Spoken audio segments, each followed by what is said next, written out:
I don't know if I'm supposed to be here. Everyone jumped over. Well, you guys both jumped over, and I don't know if I was supposed to come with. Yeah, you're good. All right, cool. We are live. I don't want to right crash now. if you want to do something on. Yeah, Oh, you're hello. good. Cool. I didn't know that. I just have to set up my camera because I forgot to do that. So they're just looking at stream starting soon, which I guess is misinformation because we're already starting. But it's fine. The pathological need to lie to your viewers. Mm-hmm. Oh, wow, I'm really craving a sandwich. Big sandwich. Big sandwich. Specifically a Marmite sandwich because I'm disgustingly British. I will link this stream on the Twitter and tell everyone that I'm going to talk about Andor. Yes. I need music. Yummy. I want to use the Niamos Club mix specifically from episode 3. I'll use the fan-made one, and I'll link it in the description. Because I don't want to use, like, the actual one, because I'm not looking to get fucking hit. Mm-hmm. That's a question. Do you think Dedra and Cyril's relationship is BDSM? Yes. Probably. I mean, he. Yeah, I think definitely gets pegged. I can definitely see her having a strap on. Yeah. Instantly, we demonetize Andrew's stream.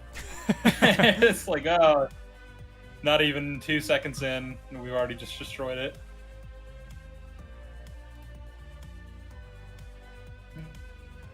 I will be back in a hot second. I'm gonna go get myself a sandwich because I'm hungry. Yummers. Peanut butter sandwich. I really want to know who Uncle Harlow is, because didn't Dedra like imply that like Uncle Harlow is a real person, and like the story behind that is just not one that you want to go around advertising? Mm-hmm. I think he might just be like a corporate like insider trader or something. Mm-hmm. Because like he's able to get the connection to the one, I forget, like the big office area. I forget what it's actually called, but where he works. But like other than that, we have no idea what his actual job is. Bureau of Standards. Mm-hmm. Your audience can't hear us, can they? Because like someone in chat was like, "Is Cyril a bottom?" And I'm like, "Oh, were they hearing what?" Yeah, they heard. Yeah, we were saying. Oh, nice. I was about to be extremely racist, so I'm glad that I know. Uncle Harlow is Palpatine. I've unironically been saying that. Like, I know it's not going to be Palpatine, but I think it'd be so funny. It just turns out that Uncle Harlow is Palpatine. Hello, nephew. And then just kills him. I think of that scene in Rebels when Ezra was taken prisoner aboard that Star Destroyer, and he was like, "You guys are gonna be so upset when my uncle, the Emperor, finds out that you're holding me here." They're just like, "Who the fuck is the Emperor?"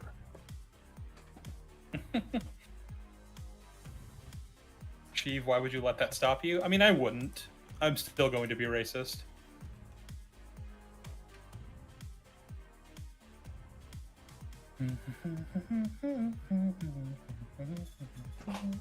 Plug it in. That's a great idea. Cyril is Palpatine's son and Rey's father. Yeah, actually, the guy we see in Rise of Skywalker that's with Rey and her mom, that is Cyril. He just inexplicably changed appearances and didn't age for like 20 years.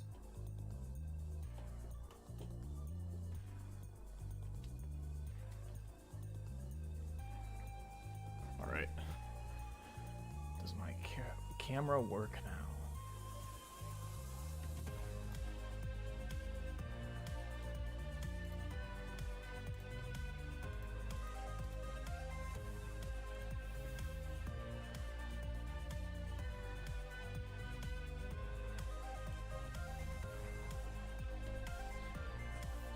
It does, but it's...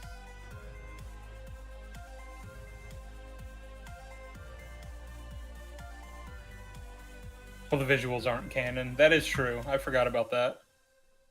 Have you considered? I have not considered. I do not consider things. I simply exist and I perceive. Oh my god. The the white I need to change the white balance. I also need to put a hat on. My hair's not good. Bro, you were not prepared for this. You didn't have you know you don't have to like set your stream live when you don't like when you're not ready to be live. Well, yet, I right? just did it. So I was like, well, we're here now. Wait, chat, look how bad this color. And like don't prepare. Who prepares? Wait, look at this transition. I'm so yellow. I prepare. All right, transitioning back. This is why we prepare. This is why we work so hard during times of peace.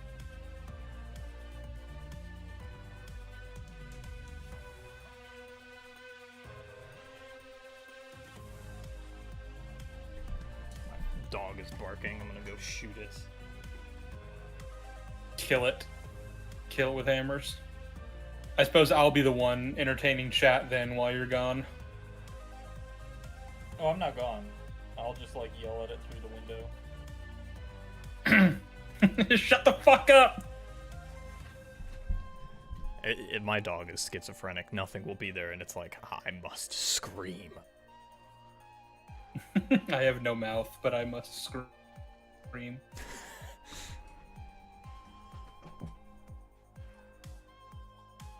I can't fucking believe my shitpost Darth Vader tweet got 56,000 likes on Twitter. That is possibly one of the stupidest things I've ever tweeted. And it's I think my most liked tweet ever. Mm-hmm. Just this is how bro will be known. Guys, what are we doing? I think that might tell us something about the nature of Twitter. That you're like, this is the I stupidest have- thing I've ever posted, and they got the most likes. I have insightful things to say. God damn it! I don't only shitpost about Darth Vader being a feminist. Both my tweets. But unfortunately, Twitter, it seems, is not interested in you being insightful. I think I can transition now. Yeah. Good for you. Good for you. What? All right, guys. I'm a woman now. All right. All right. We are happy to be on her stream. Thank you, Andrea, for inviting us on.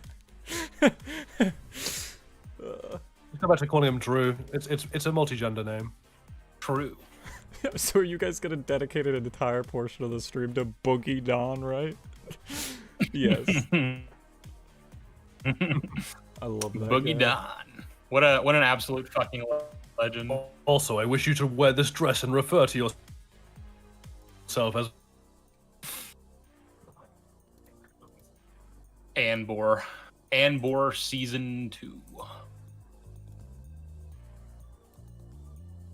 need this on my screen. There we go. But yeah, chat. Andor's good. Season 2 good. Yeah. hallelujah. So fucking crazy. So far. We were all holding our breaths, and the first 3 episodes delivered. Mm-hmm. Jolly, you know that thing that I was telling you, where I was like, it's like sometimes I'll think a thing is good, but I'll kind of hold my breath because I'm like, Jolly might pick up on things that I didn't notice, and then he'll like point them out to me, and I'll be like, fuck. So like, I was like, Andor season 2 is pretty good. I can't wait to see what Jolly has to say, because if he comes, if you were to DM me and be like, well, season 2 is bad, I'd be like, God damn it, he probably has good reasons for that. I'm aware of this reputation, which is why now whenever you ask me whether I've seen a thing, I always respond, I have seen it. Silence. And then I'll be like, also it was good. You love to keep me in suspense. Well, yeah, you were like worried when you're like, I like Andor, and I'm like, do you? Well, like Sheev brought that up, and he's like, Jolly better have some pretty good criticisms, and I'm like, nah, he doesn't. I'll just kill him. Yeah, I was like, if Jolly comes to me tomorrow, like this was the night that we watched the episodes. I was like, if Jolly comes up to me tomorrow and says, yeah, so the first 3 episodes are pretty bad. I was like, he better have some damn tight arguments, because I'm going to fight tooth and nail. Dude, the very worst I can say about the first 3 episodes is that the first first episode and a half of Cassian is a little bit like underwhelming, but like the payoff for that is really good. And so yeah, overall those 3 episodes are fucking fantastic. Yeah. Yep.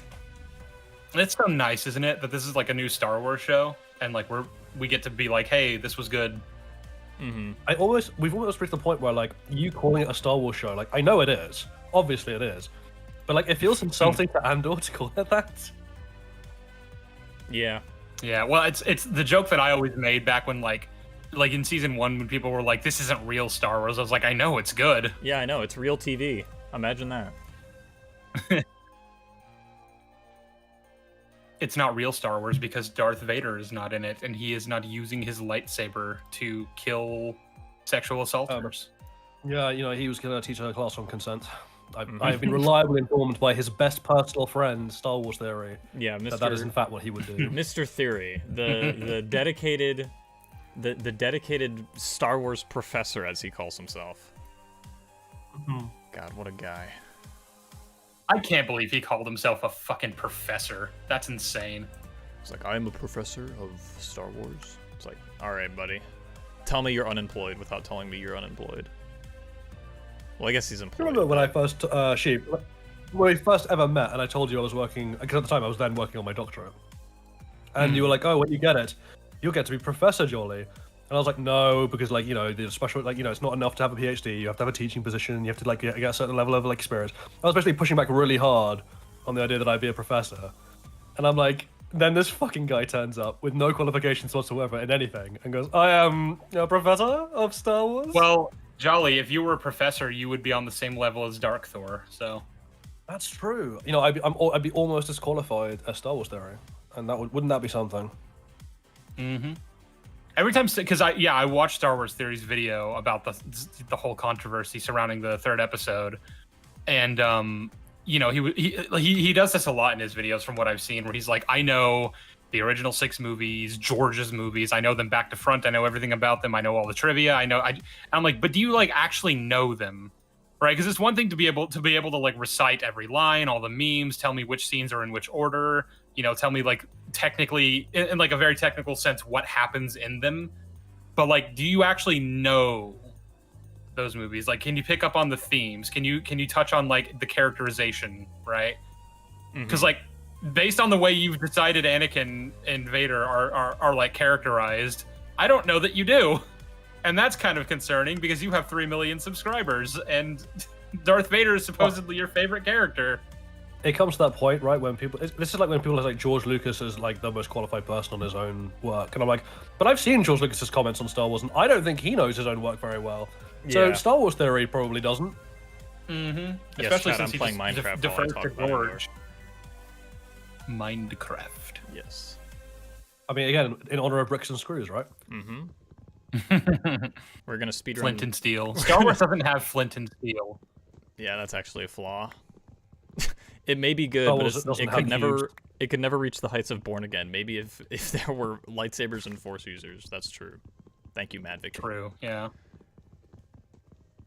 If only the Death Star was cube-shaped, it would measure up to the peak that is Minecraft. You know, like what we need is for Krennic to just unilaterally subvert any and all authority above him and just decide this is what we're gonna do, and this is how we're gonna do it. And then like anyone who tries to stop him, I'll just crush their head in with my massive strength. That's what needs to happen in Andor for it to be good. Yeah, he'll kill Maester Kyburn. I can't remember his actual name. Oh, Partagaz. Yeah, that guy. Partagaz just becomes stupid. He's like, I will come with you to the secret little room. We are going to the dock together, yes. Yes, my regular driver is out, and one of them is, and the guy they've replaced him with is wearing a Punisher skull. But you know, I'm not worried about it really. It'll be fine. Take Holmer's die right now, Sheev. Take Holma, dude. Take Holma. I thought he was a homie. I thought he was a good dude. But the second that like helping the rebellion inconvenienced him, that's the thing. I don't think he is a bad dude, right? Because there's nothing about. He's like, you know, he's not. No. He's not actually blackmailing Mothma or anything. He's just like, man, I'm in real financial trouble, and like maybe I could talk to that guy that you've been talking to, who I helped set up the deal with, because like, you know, he's got lots of money, and I could take out. Like what he really is just a bit thick about like blabbing, and like he's drinks too much now, and he's just become a liability. He's not like an evil guy, and he's not trying to strong arm them. I don't think directly. He's just blabbing, and they can't really have that because it's just too damn risky. Yeah. Yeah, I know, but still, like the way he was talking to Mothma, like helping the rebellion is like hurting me personally, and so now I'm not sure I want to keep doing it. And I'm like, dude, actually, like, shut up. I don't think he ever says he doesn't want to keep doing it. I think he's just bitching to her because like she's like, again, they're meant to be childhood friends. Like they've been friends since school. So from his perspective, he's not like the thing is we're watching this as like people going, oh my god, the rebellion, you idiot. But he's coming at this as like, I've taken on this huge fucking risk. Like I could be killed for this. My family could be killed for this, and like. I'm happy to do that. I'm happy to support the rebellion. I believe in the rebellion's cause. I believe in my friend Mon Mothma. But like, this is really hurting me. And like, my wife's like split up with me because I can't afford these things anymore. And man, this is really hard. And he thinks he's just bitching to a friend about it. When what he's actually doing is telling someone whose life is effectively in his hands that he's blabbing all the fucking place and can't be trusted to keep a secret. And so just sitting there being like, no, Tay, shut up. And just Luthen's in the background, just being like, all right, we're going, man. Just throughout the entire wedding, like you just see Luthen watching him, and I'm like, oh, Tay is dead.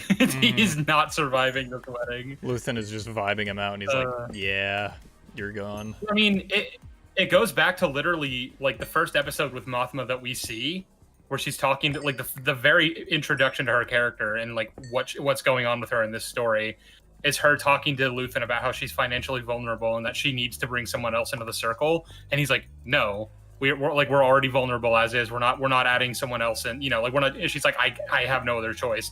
And yeah, she did that. And yeah, it technically got her out of the jam she was in. But like that was at the cost of like selling her daughter into a fucking arranged marriage, and also the person that Luthen said, yeah, we can't trust him. Yeah, it turns out we can't trust him. Turns out he was right. There's also like two other clever little bits here, which I really appreciate. One, which is obviously like Mothma doesn't actually try all that hard to save him. Right, like she could, like, because when he leaves, when he's like, "Oh, I'm leaving now," and like Luthen is clearly like looking daggers at him. She's like, she should know. In fact, she does know. I think she does. She gets herself drunk at like, and I think that's meant to be. She realizes what's happening there, and she's like, just trying to drink, forget it. Yeah. But like my point is like she could have followed Tay. She could have warned him. She could have done anything, and she's chosen to let him die. Which, character growth, not necessarily in a positive direction, but, character growth in terms of helping the rebellion. Yeah. But there's also, like, a second aspect of this which is not really talked about, which is, like, I think there might be an element of her realizing that had she not gotten herself out of that jam last season, she would have been expendable. She would have been a liability. She would have been Tay Kolma. Luthen would have been like, you serve no you serve no functional purpose to the rebellion, so you are just a vulnerable source of information now. And your usefulness is over. So, yeah, it's a really like subtly nice, brilliant little scene, and I just love it. I like it when Andor is on television, and I can praise scenes for having multiple different things going on simultaneously, each of which help feed the other. It's great. I love it. You can do that in a story. I know. I'd almost forgotten. Like Born Again came along and basically, was like an emergency craniectomy with a fucking sledgehammer, and. Yeah, at that point, I'd forgotten how to, speak and walk simultaneously, let alone, examine media with multiple layers. But now Andor is restoring my ability to function. It's nice. Yep. I think my favorite I think my favorite little piece of like just visual like reference to the first season was when Andor is hooking up like the old piece of tech, because earlier that day I was showing my friends the it's a Nemec reference, because like early in the day I was showing my friends the Aldhani heist arc, and like you have the Nemec line where he's like, it's difficult to learn, but once you master it, you're free. And then he was like using this old piece of tech very, like he's a novice at it, or I guess not a novice, but like he's really good at it. And I like the exact opposite of a novice, yeah. I like it. Yeah, I appreciated that too. But to the point you were making about Mothma, Jolly, I was just also thinking like, there is kind of like, there is the element obviously of like, Tay does have to get, like, as much as she doesn't like it, Tay does have to die for the good of the rebellion. But I think there is also definitely the selfish aspect of that as well, of like, I've already sacrificed so much to make this entire thing happen.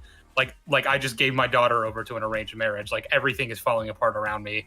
He doesn't get to fuck this up.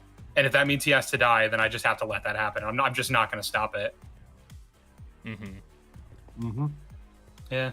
There's multiple layers to what's going on with Mon Mothma in these episodes, as with every character, really. And also you have her daughter, which, man. Oh my god, yeah.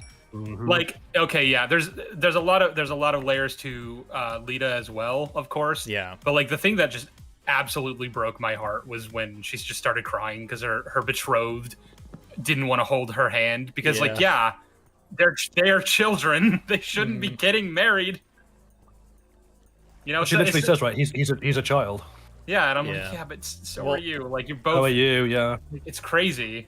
They set that up like great too. Whole situation. Earlier in the episode where Perrin is talking to the father of the other kid, and he's like, the kid's gonna have to be tough because like Lita's tougher, and then we get the scene of her crying because he is a kid. Is just acting like a spoiled teenager. Yeah. I was about to say like it's called Skulden, or it's called the father-in-law. Yeah. Skulden does not seem terribly like a believer in his own son's qualities, because he's like, yeah, he's not. he's really yeah, he ain't. But you know what? At least I got something out of this. Goodbye. That's a transaction. Yes, but I'm really wealthy, and now your financials are covered, and now I've bought respectability. So cool, we're all good. Well, like, I mean, he doesn't need to be strong, I guess. Skulden is absolutely, like, I think they say one of, if not the wealthiest person on Chandrilla. But, like, the Mothma family is also, you know, nothing to scoff at in that sense. So, like, there's of course, like, the financial aspect of, like, I've just married our 2 houses, basically, and, like, that's going to be extremely lucrative for me. And that's all he really cares about. Well, it's also like, you know, yeah, the Mothmas are obviously wealthy, don't get me wrong, but they are not funding a rebellion levels of wealth. I guess my only, like, not a critique, but something I would have preferred is just, like, if that kid actually got a line of dialogue. Because I don't think he talks. He got a couple. I don't remember him ever talking. He does? I actually know for a fact he does, because when I was watching the show with my roommate, I was like, it's funny how, like, this kid has never had a single line of dialogue. So then every time he did speak, which was, like, I think 2 or 3 times, we were like, hey, look, he does know how to use his words. Look at him. I was about to say, he definitely speaks because he does the wedding vows. Oh, he does, the wedding vows is being one of them. I forgot every single line. I do need to rewatch the episodes and, like, actually enjoy them, because I told Sheev this, but watching the first 3, I felt like a dad, like, testing just the boyfriend of my daughter to make sure he's, like, actually a good, like, kid. And I'm like, are you, like, have you been to prison? Are you gonna be to prison? Have you smoked weed? Do you vape? Do you do drugs? Yeah, there is that sense now, which you go into a Star Wars show, even Andor being like, my breath is being held to see if it's good. Like, can't really let myself enjoy it until it's all over, and I'm like, oh, it's all good. Like, you're literally, like, lowering the mallet, and then every time something happens that you're not quite sure about, you jerk it back up over your head, and then you start lowering it again slowly. Yeah, there was a point where in like I got like I'm like ready to criticize it, and I'm just waiting, and then hold on, my brother texted me. Nah, I'm good. All right, well, sorry, stream over. Stream over. Goodbye. All right. So, like, I was ready to, like, critique it. I was like ready. I was like, if this is bad, I'm just gonna, like, I am going to suicide bomb the like Disney headquarters in Minecraft, of course. And like, I think the first scene really just, like, let me put my guard down a bit, because, like, he's talking to the new recruit in the like the Imperial Turncoat, and she just says, if I die tonight, was it worth it? I'm like, oh my god. Which, that was... Yeah, you talk about Nimic's influence, but, like, I really feel like the speech he gave her there, which was a little poetic, a little flowery, I'm like, that's something that I feel like Nimic inspired that for him. Well, I'll go further. I think he might be quoting Nimic. I think that might be from Nimic's manifesto. Yeah. Honestly, I could believe that's what I'm saying. Is like, I could believe that. Something that I love is because not really, like, something that Cassian would ever come up with himself. Something that an idea that I love is, like, Vel mentioned how obviously Nimic never got to finish the manifesto. I kind of want Cassian to finish it. Mm-hmm. I don't know if that would. I don't know if that would fit him as a character. Like, I get like it's a lovely impulse, but I don't see him as like this erudite, like terribly erudite, poetic, political, like Shakespeare essentially. I just don't view him as being able to write something of that kind of level of eloquence, even to finish it. I much prefer the idea of like there is something just sad and poignant about the manifesto being unfinished as an expression of people dying for this cause. Mm-hmm. Well, like I just feel like that ties into the larger theme of like what they're doing with Cassian, obviously of him stepping up and being a leader and inspiring people. If he were in some way, even if it's not to like actually finish the thing, if he were to use Nimic's manifesto on a larger scale to inspire people.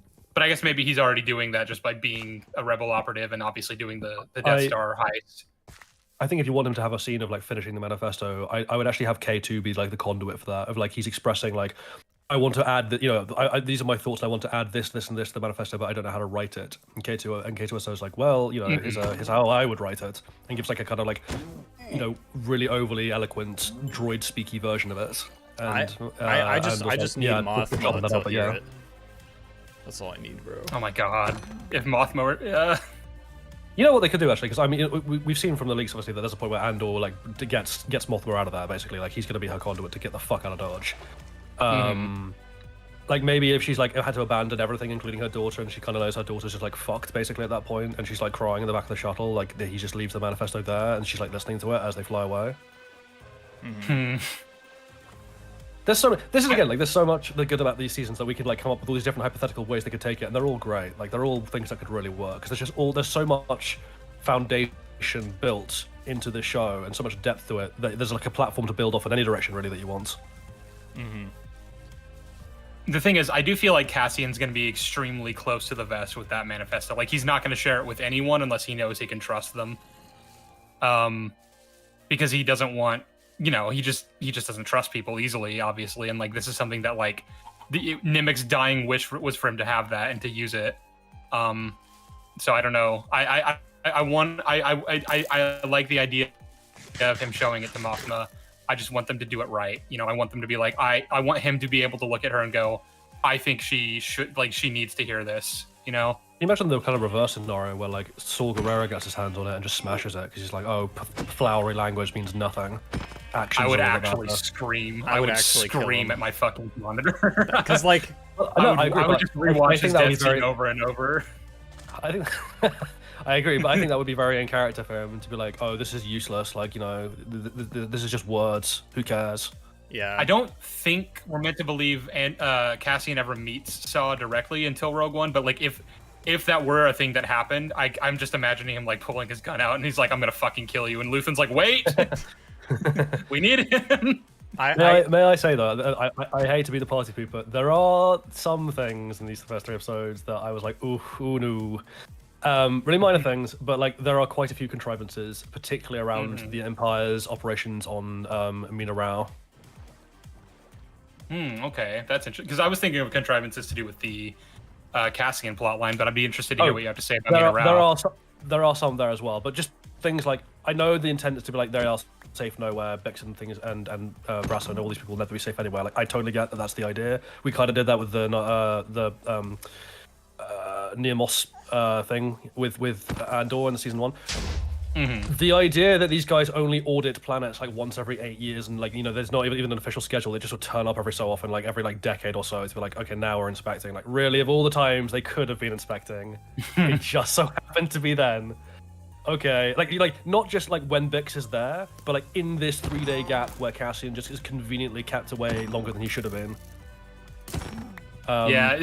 Well, I'd say the timing generally is all just a little bit contrived because, like, even to do with like the Cassian plotline of like, we basically like the Cassian stuff is obviously serving a much larger thematic purpose that we can talk about, but like from a practical standpoint, just in terms of plotting this all out, we need it to serve as kind of a buffer for him so that he can't immediately head back to Mina Rao, so that all these things can happen, right? And I'm like, that's all.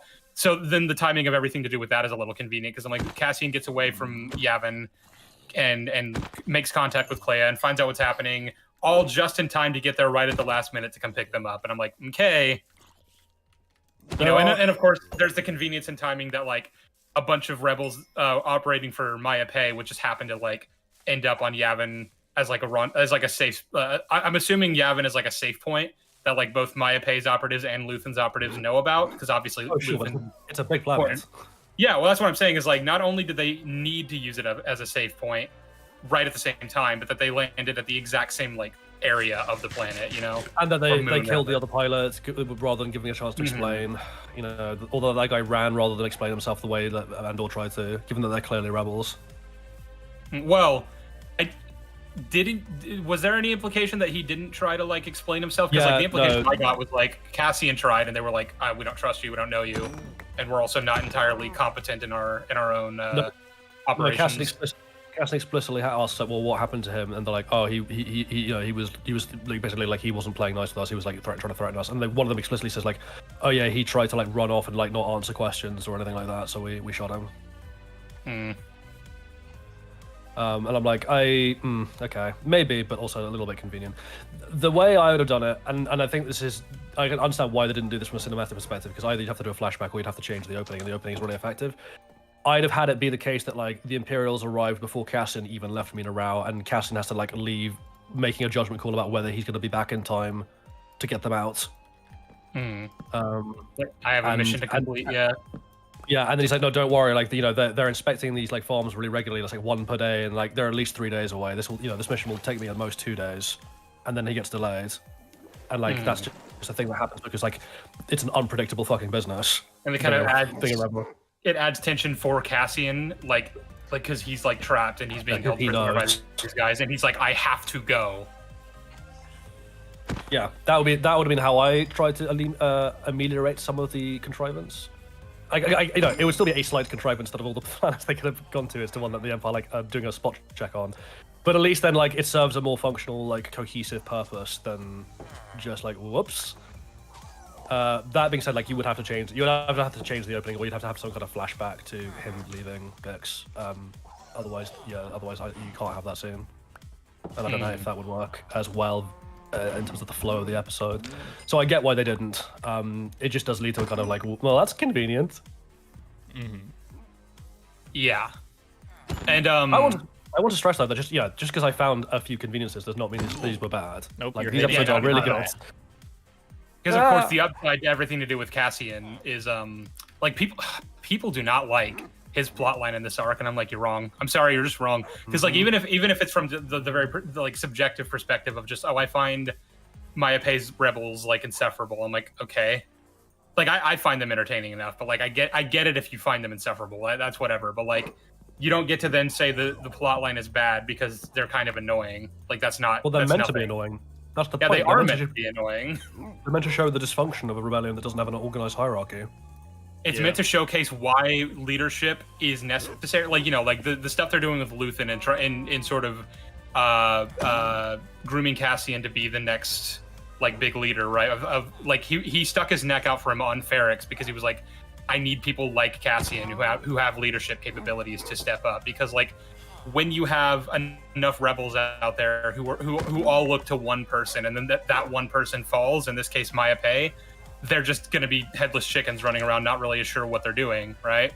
And it's kind of the same thing, where it's like, if Luthen were to fall, is he confident that like his operatives could get along without him, right? And that's why Cassian is so important. Yeah, or just like people like Cassian, because again, I don't know if Luthen ever intends for Cassian to replace Luthen as Axis, right? Well, not like replace him as Axis, but like generally, like there needs to be a more of a fleshed out chain of command of like, if I'm not around to help to give orders, then someone needs to be, and that's going to be you. The rebellion needs a much more organized hierarchy to A, make it efficient, but also B, to give it like what's the word I'm looking for? Not compartmentalization, like the ability to fall back, right? Like if one piece falls, that doesn't bring down the entire house of cards. That like elements of it can fail, and the whole remains intact. Which currently it doesn't have, because it's just too loosely organized, and it's all centering around Luthen. Because I don't think Luthen wants Cassian to replace him as Axis. I think if he wants anyone to replace him as Axis, it'd probably be Mon Mothma, right? No, it'd be Clara. I think you want like it's Mothma. I think he's very deliberately setting her up to be. Sorry, Clara. Yeah, the Clea. Sorry, yeah, I was thinking. My brain, man. It's late. I was thinking of I was- Clara Oswald. Just don't worry about it. Yeah, I know. I was, Don't worry about it. I was so confused because I was like, did I forget a character's name in Andor? In my Sacred Cow? In my show? In my city? No, I think Mothma is set up to be something very distinct from the kind of wheeler dealing, for want of a better word, the kind of like the dark, you know, the wet work, the dark work that Luthen handles. Mothma's supposed to be like this shining, you know, she is a politician, she has brand recognition, she is a vanguard of the old republic. She has like actual qualities as a figurehead, and you know, and as a leader, like not just as a figurehead, but like as a leader of like the political leader of the cause. She has that weight behind her, and she has that purity to her that she is not a down in the muck fucking rogue who murders people in dark alleys. Even if she's aware of it going on, that's not her wheelhouse. And I don't think Luthen would want her to be in that wheelhouse. She's not well designed for it, for a start. Well, because something we were kind of touching on earlier was like Luthen's entire thing is he recognizes that like the rebellion has to be, and the rebellion as well as like the eventual restoration of the Republic once the war is won, that all has to be led by people who are not like him. Because if they are like him, then it'll just become another empire, right? So people like Mothma are extremely important for that, right? Whereas like he looks at someone like Saw, he looks at someone like Clea, and he's like, you guys are not going to be, you know, the ones ushering in this new world order once the empire has fallen. You can't be. Yeah, it's almost like a kind of I think he views the rebellion almost like a two-tiered structure, or like a two-sided project, like a booster rocket on a NASA launch to space. Of like, you have the actual capsule, the actual rebellion that he wants to succeed, like the political future, the republic that they're going to build on. But that but that thing is too fragile and too like idealistic on its own to ever stand a chance in a war against the Empire. It has to be pushed into the stratosphere by this huge collective effort of like much darker, more vicious, more violent methods that will, when they fulfill their use, simply fall away from the whole and be left behind because they can't go with them. And he views himself in that category. Yeah, he views himself as the booster rocket, basically. He can't be, once his purpose is over, he must be left behind for the good of the future. There's no place for him in the world he's building. The implication you get based on his dialogue in his amazing monologue in season 1, rather, you know, I yearn to be a savior against injustice, and by the time I looked down, there was no longer any ground beneath my feet. Like, what the implication I get from that is, when he started this fight, he didn't really know what he was getting into. He didn't expect, like, just how far he would be forced to go and how far he'd be willing to go to achieve his goal, right? And like the more decisions he was forced to make, the more dark deeds he was forced to do, the more he realized, like, you know, I've made my mind a sunless space. I share my dreams with ghosts, and I cannot be the one to live on. Like, I cannot be the one to usher in the new republic, or whatever our final version of success looks like, is what he says to Saw. Yeah, and like, and Saw can't be either, which is ironic because I don't think Saw recognizes that, but like Luthen clearly does. No. Luthen at the back of his head, like, with clarity of purpose. Like Luthen's just there being like, Saw is not living to see the new world. Like, he can't. Yeah. I feel like, yeah, if in a hypothetical world where like Luthen lived on past when he expected to, and like the Empire was done and like Saw was still around, he'd be like, okay, he needs to be dealt with now, because like he's not, he doesn't get to have a share basically in what is about to come. Like, he has to be killed. Although I will say, Saw does have one thing down right, which is amazing that they've like now canonically, like, this is how it goes and it fucks everything up. When Luthen's like, oh yeah, not Luthen, when Saw's like, oh yeah, you got like, you know, former separatists and old Republic guards and these guys and these guys and these guys, and you know, they're all lost. All of them lost. All of them are lost. And I'm like, yeah, that's true. You can't have a republic that is formed out of all these like fragments of people who want different, wildly divergent views of what the future's going to look like. At some point, someone's vision is going to have to win out, and the others are going to be very inconvenient when that happens.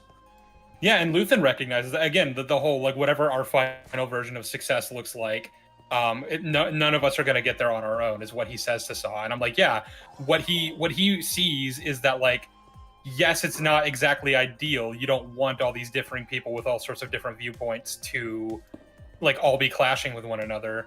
But at the same time, their resources, their manpower, everything that they bring to the table is necessary. So like for now, you just have to play ball. You just have to force them to work together, and then fucking deal with the consequences later, which is his entire strategy.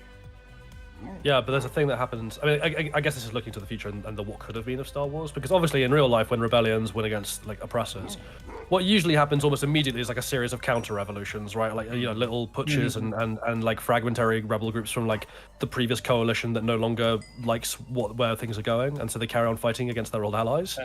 You think that would happen? I'm gonna do the thing. I'm gonna reference Doctor Who. You guys ready? This guy, watch me deafen and no one hears it. When you know, when you've won and everything's perfect and everything's exactly the way you want it to be, what are you gonna do with people like you? Yeah, it is that exact mentality, right? Like I think in a more realistically and better written version of the post-Empire world, right, of the New Republic's first few years, they would have been fighting what was, you know, effectively like, you know how the Empire had to fight separatist holdouts. They'd have been fighting the same thing, like Imperial remnants, obviously, but also like former allies who did not like the less radical direction, the more centrist direction in which the collective whole went. And I mean centrist relative to the whole, not centrist in terms of like the old Republic. Because like you're gonna have these radical extremists within the rebellion who are like, I want to see like a total, you know, like complete abandonment of any kind of centralized government. We're gonna have no centralized government. And Moth was like, no, that doesn't fly.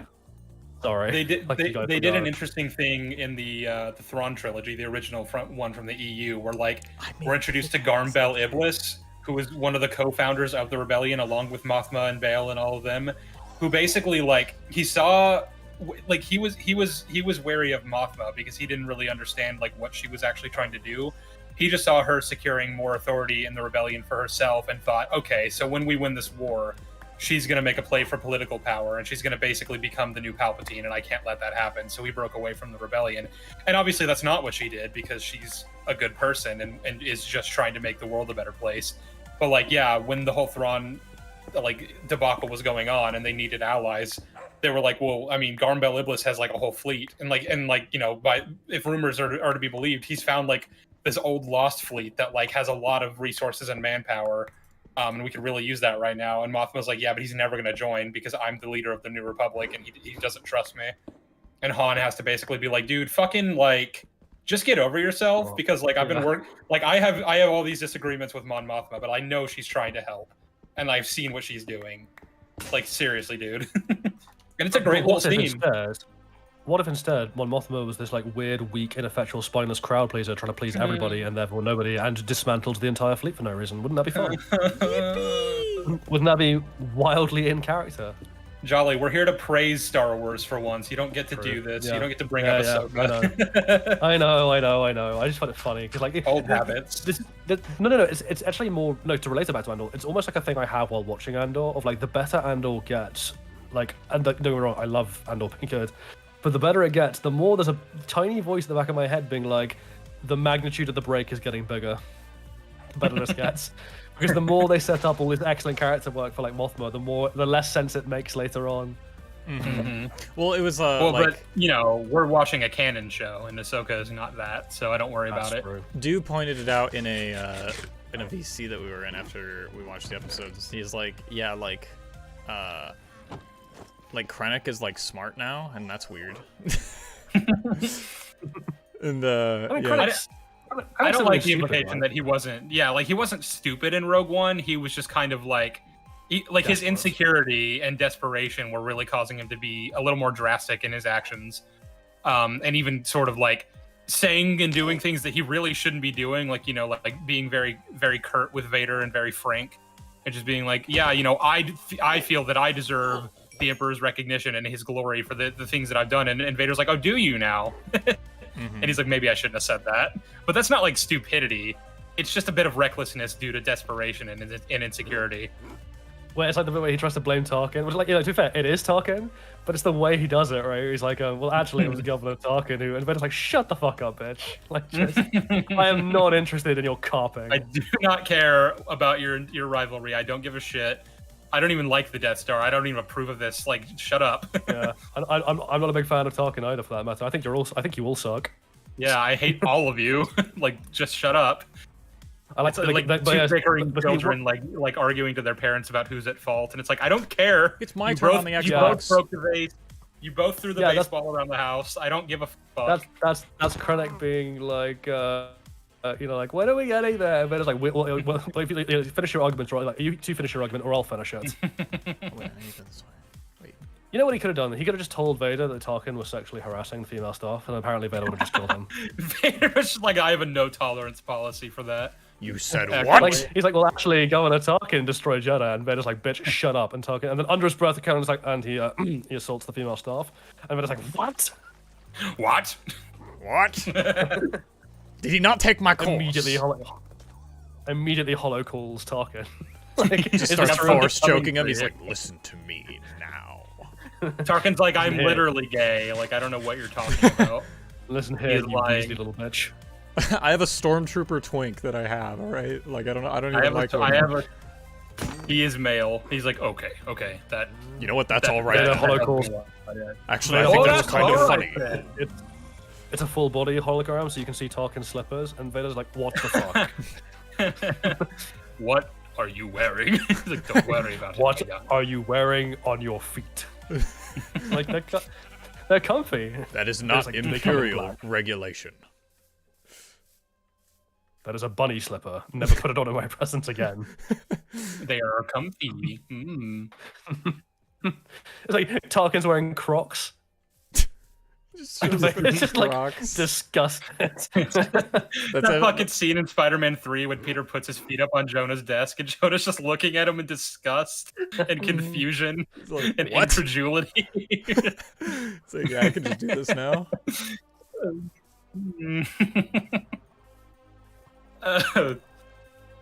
We strayed far from Andor. But Andor is good. Very good. Can I ask a question, by the way? Because I'm unsure. I know the TIE Avenger was obviously meant to be like an experimental aircraft, because like apparently it's not even the one that they trained Cassian to fly. I don't know what they were expecting, like some other ship, I guess. Mm-hmm. Well, that's actually interesting in its own way, because it implies that like Luthen was given bad intel, which obviously, you know, like he's typically working with pretty good intel because he's got someone in the ISB, and also like he's very careful about what missions he chooses to like even act on, right? So like the fact that he told Cassian, you're going in to steal this ship, and then said ship is just not the one that he was there to get, and wasn't trained to fly, is like, that's interesting. I wonder if that'll like factor into anything later. Well, I wonder if it was meant to be part of the Thrawn's TIE Interceptor program. You know, like maybe they thought it'd be one of those ships, and instead it's like some other prototype. Because this looks like, I hope they're not tying this to the sequels, but that thing like looks like the prototype for the TIE Silencer almost. Yeah, a little bit, yeah. I actually Which I guess explains how, why Kylo Ren is so ass with it if it is that difficult to control. Yeah. Didn't a character in Andor say, since when can TIE fighters jump into hyperspace? And I'm like, yeah, we're establishing canonically that like this is a thing that was very new by this point. But like, you know, because your standard TIEs don't have hyperdrives, and some of them do. Yeah, the short range fighters.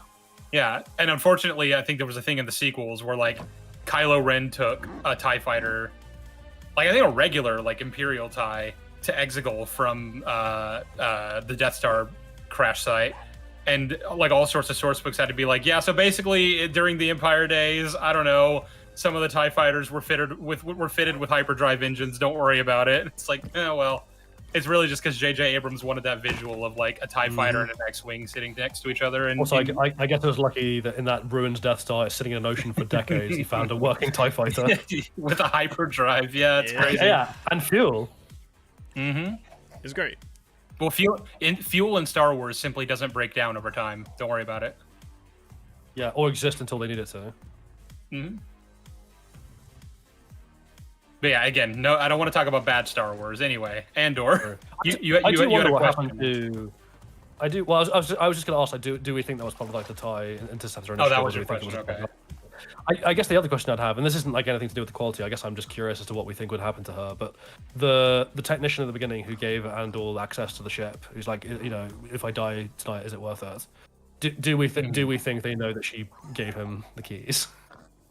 I think the implication we're given is that very subtly.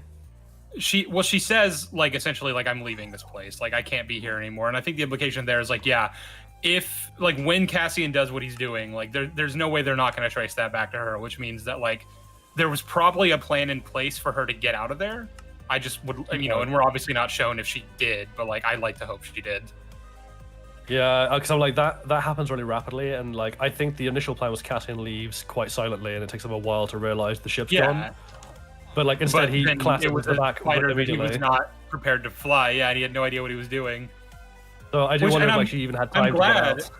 Again, like I love when it's like Star Wars is good. So like whenever I was first watching that scene, I was like, why is Cassian having such trouble flying this? Like, presumably, if the mission here is to steal this specific ship, like, he's been trained on how to use it, right? And then they have a line later being like, yeah, the tie that I stole, it's not the one I was trained on. I don't know what the hell's going on. And I'm like, they acknowledge it. That's cool. I love that. When they, like actually account for things. I wonder what the purpose of stealing it was. Like, what was Luthen's plan with it, to do with it? I don't know. I guess it's just like, I'm taking this. I assume we'll see. I'd like to believe we'll see, like in the next arc maybe, or whatever. I like to think that he just wanted that as his new ship. Like, yeah, he's like, I want an upgrade. Andor. I need this, not for the rebellion. I just need it for my personal use. I bragged to a friend that I could get a TIE Avenger. I did this just to like. I did this basically to compare sizes with Saw, because like last month he stole like an entire fleet of TIE fighters, but like I got a TIE Defender, baby. I like it just becomes just a petty argument every single So like time. Who can steal more like Imperial ships without getting caught? It turns out the ship was intended for Darth Vader, and he like turns up the next day being like, where is my car? It was like a birthday present. There's like a little bow on it. Like, yeah, they go inside and he just finds like a Vader bobblehead on the mantelpiece. He's like, that's weird. And like throws it out. By the way, you remember in The Force Awakens when Finn and Poe needed to steal that TIE fighter, and then there was just a cable keeping it attached to the docking bay? Oh yeah, that's what he detaches it. He just pulls it out. Yeah, no, that's what I'm saying. So it's like, in that scene, I was like, oh, I guess we're establishing that that's a thing on like hangar bays, right?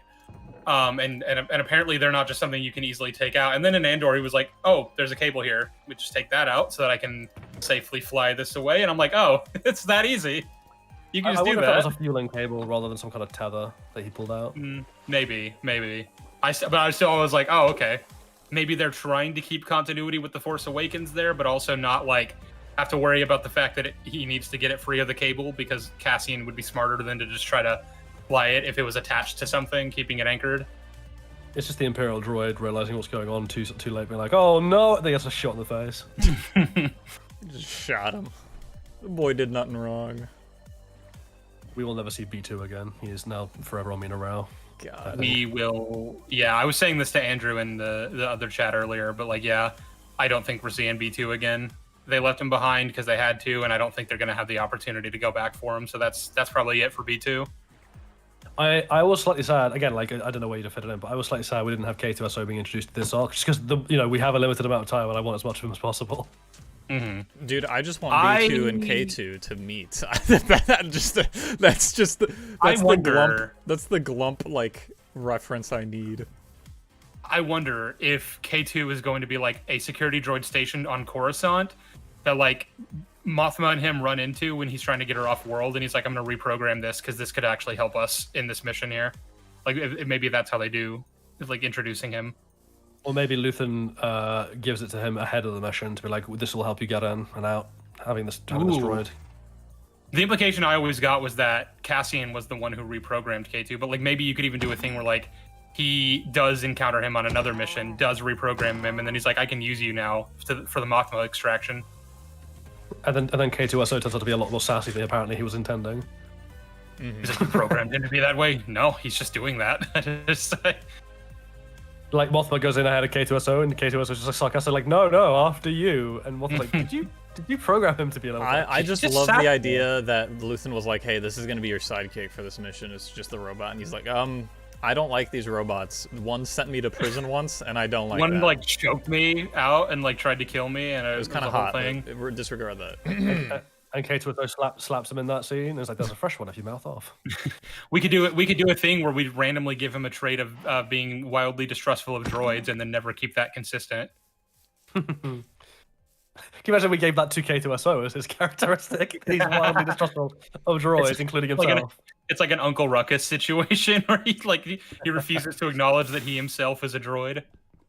It's like it's that bit with the first Sideburn episode where one of them sees himself in a reflection and just freaks the fuck out. another Doctor Who reference, Andrew, just so we're keeping score. Sorry. Yeah. I'm sorry, Andrew.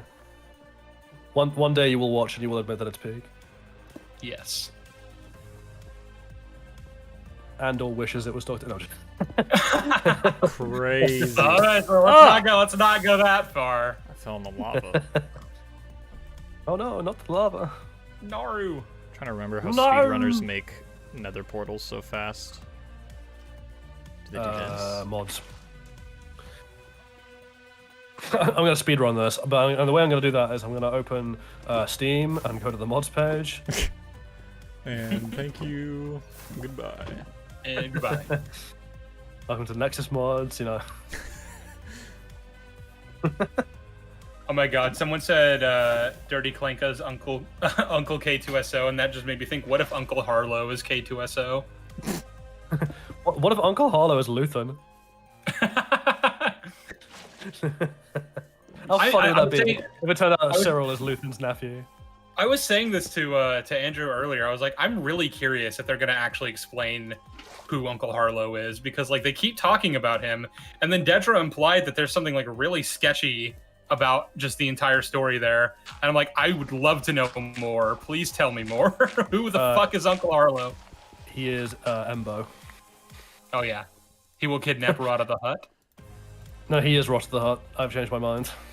I think I was joking around in VC yesterday, and we were talking about how actually, because you know how like he's gonna be played by the Bear, and obviously like Richie from the Bear plays Skeen. So we were like,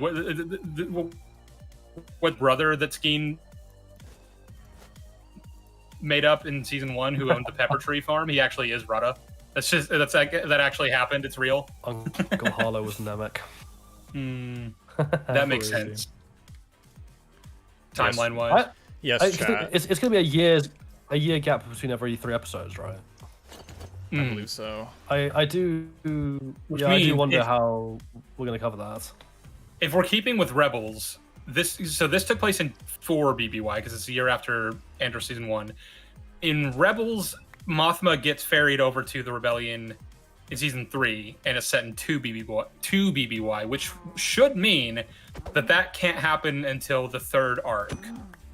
I would imagine so. Yeah. Which I think is going to be because I think this next one is going to climax with the Gorman massacre. Yeah, I really hope they don't do what they did in Legends, because I can't take the Legends version seriously, because like I was like, oh, what is this about? And it's like actually just a Star Destroyer just decided to like sit on the entire city of Gorman. Well, and I'm basically like, there were stupid. There were like Gorman protesters that were like you know like taking up Tarkin's parking space basically, and he was like, okay, land on them. And just like, well, there and that was known as the Gorman massacre. Which honestly, I mean, like this time wouldn't fit around, there's Andor. 800,000 motherfuckers. That wouldn't fit in Andor, but like I fucking love that as an idea of Tarkin being like, oh, they're protesting, okay, kill them, just land on them. Yeah, just sit on them. That's such a Tarkin thing to do. It can't be this time around, because this time around they're having to account for the fact that there's 800,000 of the fuckers and they're planet wide. Mm-hmm. Oh, by the way, the Star Destroyers like hopping around like systematic, like a frog, just crushing them. I do love the yeah, and that's I do. Yeah, I was gonna say I love how Krennic's so good. Like casually, all these Imperials are like, so how are we gonna like basically destroy the resources on Gorman? Like, how are we gonna justify that? Well, you know, we could just genocide them. No, they have too much political power. We need to justify it by acting like there are rebels like present there, to justify a larger presence ourselves or whatever. They're just so casual about it. They're like, yeah, we just need to fucking make shit up to make them look bad so we can justify killing them all. It's that thing which Andor obviously does really well, which is like the banality of evil. Because obviously, like people think of like, even in the original Star Wars, right? Like, oh, this giant, monolithic, like super sci-fi fantasy like dictator, blah blah blah, and it's like really over the top and dramatic. And like people kind of imagine that, even with something like the Nazis, right? Like all you see of them is like the newsreels of Hitler doing like mass rallies and at Nuremberg, and like hundreds of thousands of people like in parades. And you kind of think that's how the meetings work. That they're all gathering around like the Doctor, like the Doctor Evil Doctor table. Evil conference. Yeah, there's like And I'm like, that's just not how any of it goes down. Like the way these people do it is by having like coffee in a small room with a beige carpet, you know, like and like between conversations about how their kids have just started like playing piano recitals and stuff. That's how evil people work. Yep. It's just like normality, but with sinister undertones. Yeah, and I loved the scene where Dedra and Krennic finally talk, and Krennic's just like, I already know you have a plan, and I brought you here so that you could tell me that plan, so just cough it up. An interesting thing about that, and this isn't, from what I know, this doesn't contradict anything from Rogue One, but it is interesting to me that, like, Krennic just, like, knows about Cassian Andor. Like, he'd have to if he's researched into Dedra Meero, right? There's no way he doesn't know who Cassian is. So that's interesting.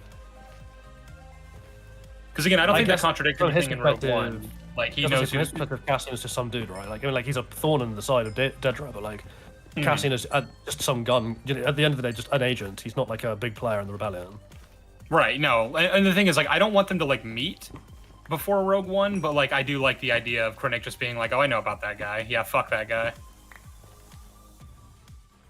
Yeah. We got a super chat from David. Thank you for $10. First up, hi. Second, hope you're well. Third, can I have your brief thoughts on the Minecraft movie? Bad. Fourth, how happy are you to be watching something new that you actually enjoyed? Very happy. Thrilled, yeah. Euphoric. Yeah. I want to make a video about this. I've talked to Sheev about it, where I want to make a video about the season 2 problem that a lot of shows have. And like Westworld. Yeah, I have a list. It's Westworld, House of the Dragon, Andor for now as just a recent example. Not that it's bad, but because like this is having a season 2. Holy shit, a ghast is shooting at me. There's 2 ghasts. I'm so dead. I'm running. Westworld's on the list. I think I've got. What are some others? But there's others on that list, and just like being like, why? If you want an older example, Rome for HBO. I think True Detective's on that list. That one I have not seen.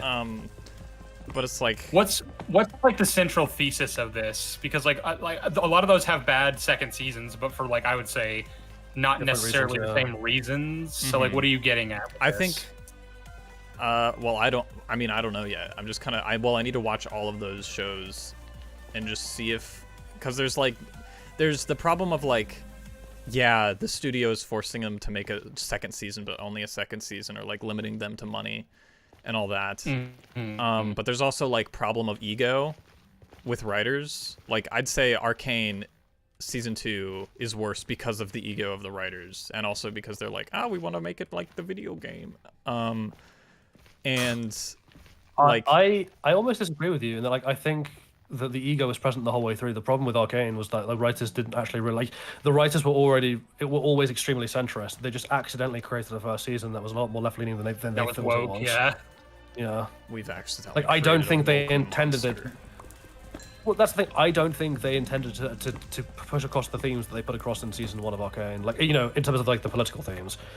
I think they were just like, oh, isn't it a tragic story? Like, well, we have this on record of them being like, oh yeah, we just intended to make it like a tragic story of like these like star-crossed lovers and like all these things going on in these cities, but really that's just a backdrop for like the emotional character stuff. And you're like, so you had absolutely no idea what would make it compelling, or what you actually created, or what the political like things you got out of this were. And actually, I think the clearest hint of that is that, for all its wonders, the Arcane season 1, the ending of it, the very ending of it, has a brief moment where I'm like, oh yeah, here's where the rot becomes apparent. And it's when the council just all vote for peace, and you know, just because Mel basically tells them to, and there's very little pushback. And I'm like, there is no way, given how much they've invested in oppressing the Undercity, that people like the Kiramans and what's his face, the bearded guy who Mel pushes around, and Sallow and people would ever be this easily let the Undercity go. I think the Cog guy would let them go, because I think he is what Tambor.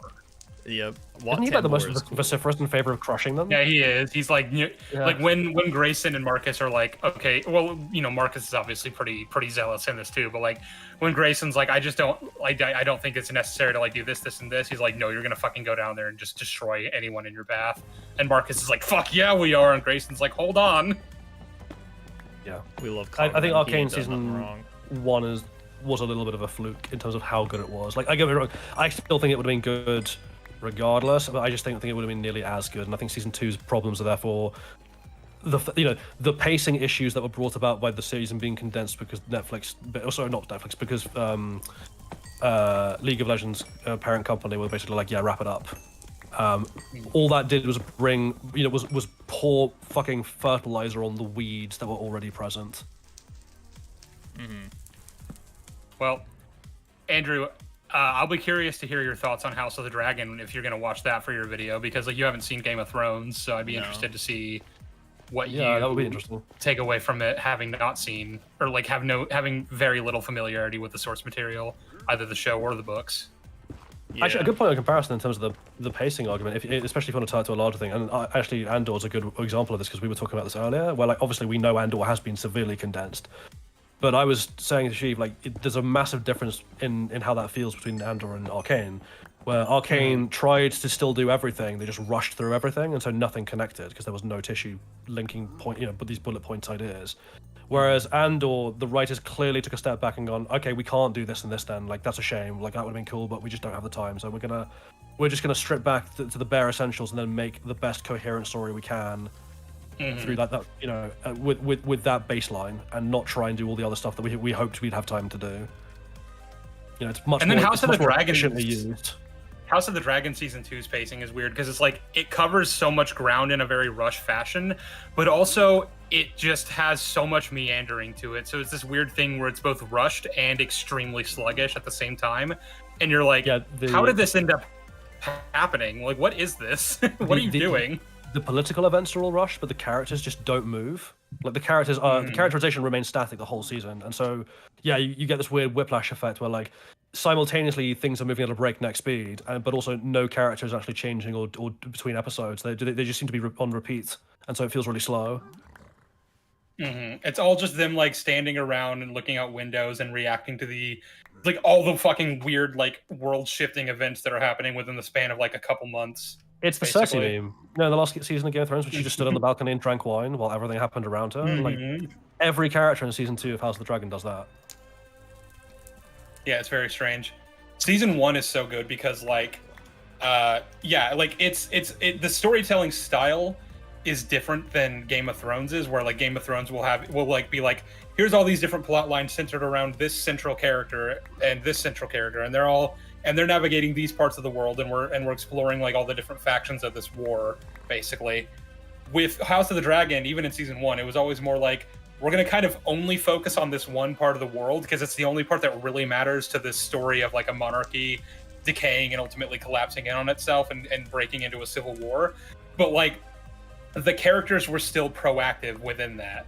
Whereas with season 2, it's literally just characters being like, this thing happened. Oh man, that sucks. Are we going to do anything about it? Nah, we still need to try to figure out a way to achieve peace if possible. And it's like, Rhaenyra, they just killed Rhaenys. They just killed her. Nah, it's great. To bring it back to like Andrew's project. Sorry, that's already condescending. Like, shut up, Sheep. We're going to talk about the project that you trying to do. I more meant like there's an interesting thing to be said about pacing, right? In terms of like what bad pacing does to a show is like bad pacing is like an accelerant on a fire. Like and a literal accelerant of time. The effect it has on bad writing and good writing is like it because it strips everything else back by need of like everything being condensed. It really heightens the bad and it heightens the good, and you get to really see the bare bones of a thing when it's that forcibly condensed. And there's an interesting thing to note about that, which is like in a show that had maybe like more time, but where it wasn't forced to be condensed, the bad things that were present as underlying issues might have had more time to be reconciled by the writers. They had more time. They would have more time to be like, oh, that's a problem with our writing, and address it as the seasons go on. So yeah, like the effect of like bad pacing is to throw fuel on the fire by also just making it impossible for there to be any kind of like healing period for bad writing problems to be worked out. Yeah. But yeah, with your season 2 video, I'll be very interested in like what sort of like central thesis you come to for what all these examples you've got listed, like how they relate and everything. Yeah, because like go entirely left field and just conclude that Jeff the Landshark is the best character in Marvel in Rivals. summary, Jeff is the goodest boy. Goodbye. He is indeed. Well, because like I've had similar thoughts about like if Andor season 2 ended up being bad, I'd be interested in making a video about why it was bad, and like I would, Westworld would be kind of my air example of like what sort of like what went wrong with Westworld kind of seems to have been what happened with Andor. And also Arcane for that matter, although with Arcane, it was more just that the writers themselves were just like, yeah, we're just not going to do anymore. Fuck you. I think there's already an element of that in terms of like my theory that like the pacing of a show being condensed, or that a show being condensed, and therefore the accelerated pacing like highlights the flaws more obviously, because I think that's already happened with Andor season 2. Like obviously, Andor season 1 is overwhelmingly good writing and not bad writing. So like what's mostly revealed when you condense it is just like it throws into sharp relief the good writing, but those few elements of the season 1 that were bad that we were picked up on, namely the occasional contrivance being deployed or the occasional bit of plot armor being deployed, has seemed to have been accelerated, because I would say that this opening 3 episodes and the contrivance of like the Empire striking where they are and Cassian being where he is when he is a more exaggerated version of the contrivances that we got in season 1. Yeah. So I think I that's still would say, true. like, this was the weakest arc on the whole show so far. Now, if like early reviews are to be trusted, it's also the weakest arc of this season, which means we're in for like some good shit, like better stuff later. And I hope that's true. But like, yeah, I would agree that like any issues, like minute or otherwise, that we might have picked up on season 1 are to an extent exacerbated now just because of how it's been condensed. Yeah. And that, that's interesting because it allows us to maybe throw a critical eye back over season 1. For people who hadn't necessarily noticed that in season 1 because it had been more carefully hidden because there was an expectation of a longer writing period. I guess it's almost like a bacteria culture in a petri dish. We now get to look back at season 1, having seen what's grown in the accelerant of season 2, and be like, oh yeah, maybe some of these problems were present in season 1. That's interesting. We can learn from that. And if Andor continues down like on this track of like condensing the story where by cutting out things that are just like not going to be relevant to this particular story that we need to tell, right? If it continues along these lines and ends up like being a good season of television, then I think an interesting exercise to do, probably in my video when I get around to it, is I could just compare it to Arcane and be like, Arcane had a larger storyline that it just condensed into one season. Andor did the same thing. Here's how Arcane did it terribly, and here's how Andor did it well. Mm-hmm. Of course, that would mean having to rewatch Arcane season 2, and I don't really want to do that. But well, again, like that just comes down to an examination of like the styles of writing between the two writers. Like the writers of Andor were much better writers from the get-go, and they didn't fluke into a good season. And therefore, like if you stretch that writing out over a longer period, or if you condense into a shorter period, you just get a more or less exaggerated version of their strengths and weaknesses. But like they have overwhelmingly more strengths than the Arcane writers, and so when that happened to the Arcane writers and their strengths and weaknesses were exposed, the wheels came off, because those underlying problems that had been in season 1 but had been hidden by the fluke of their writing turning out in the way that it did were just totally revealed and exposed in season 2 because of that pacing problem. Yeah. What's interesting is like when we just had Arcane and Andor seasons 1, I would say it was a very minuscule difference, but like ultimately, if you'd asked me which I thought was better, I'd have said Arcane. Like like where Andor is like a 9.3 or 4, Arcane would be maybe like a 9.7. Like that's how minute we're talking in difference. But like it is interesting that like I would now look at them both and I'd say, yeah, but like the writers behind Andor just know what they're doing more clearly. Mm-hmm. Yeah, it's kind of like, imagine we went to a restaurant. I know this is like a trope of like food, like critics using food criticism as like kind of like go-to example. But imagine we all went to a restaurant, right? And we ordered like 2 different sets of meals from 2 different chefs, and they were both arriving at the same time for us to sample between. So like, here's your starter, here's your main, here's your pudding from each like chef. Like the starters we got, so like season 1, like Andor season 1, oh, delicious starter, excellent. But oh man, that Arcane starter though, fucking fantastic. Just the right level of like sweetness and sugar on the dish or whatever. But then the main course comes out and they've also put sugar on the fucking chicken. And you're like, oh. You're like, oh, they just don't know how to use sugar. And we just lucked out that the first thing we got was a thing where like lots of sugar works really well. Mm-hmm. So it hid the faults they have of throwing sugar on everything. Whereas like the Andor writers, that initial course was maybe slightly less good, but it was still excellent. And then they presented a wonderful, like beautifully cooked like bit of like roast beef or something, and like delicious like gravy with just the right level of umami to it. And you're like, man, they really know not just how to do a starter, they know how to do a main. They have all the different tools in their toolbox for how to make this whole thing work as one cohesive meal. It's a jack of all trades versus a master of all trades, right? Yeah, but I love how the full expression of that is like, you know, because people are like, jack of all trades is like a slightly demeaning thing, and they're like a jack of all trades is a master of none. Yeah, but still better than master of one. Yeah, but better than a master of one. you want people to have many different skills in their toolkit, especially for writers. You do not want writers to be one-trick ponies, especially when you're giving them like multiple seasons of media. Dave Filoni, Stephen Moffat. I think the reason I'm making this video, or I've wanted to make this video, is because like people aren't excited for season 2s of shows or anything in general, and I want to know why. Or like I already know why. Well, like I was excited for Arcane season 2. We have no faith in these writers. Season 2, Severance season 2, Andor. I was excited for all of them, and then by the time Arcane and House of the Dragon had completely disappointed me. And even Severance season 2 was like good, but like not nearly as good as season 1. I was like, all right, Andor, I see you're up next. I will see what you give me, but I do not trust you. And it sucks that I wasn't able to trust Andor. Andrew, that's the thing. You're basically asking like, why is this child who's been repeatedly beaten flinching when I raise my hand? Yeah, pretty much. Like, well, well, because I've learned from experience. That's why. You know, it is a shame. And a lot of that just comes down to like we just as an audience no longer trust writers for like pop media projects. We just don't. It's like well, even when the writers are good, like if it's popular enough, then the studio's going to come in and be like, season 1 was really popular, and then that's how you get something like Stranger Things seasons 2 and 3, where you're like, season 2 is fine, but a serious step down. Season 3 is one of the worst things ever, and that's all because like a sleeper hit that like the studio wasn't even really looking too hard at became really popular, and then the studio was like, oh, okay. We can milk that.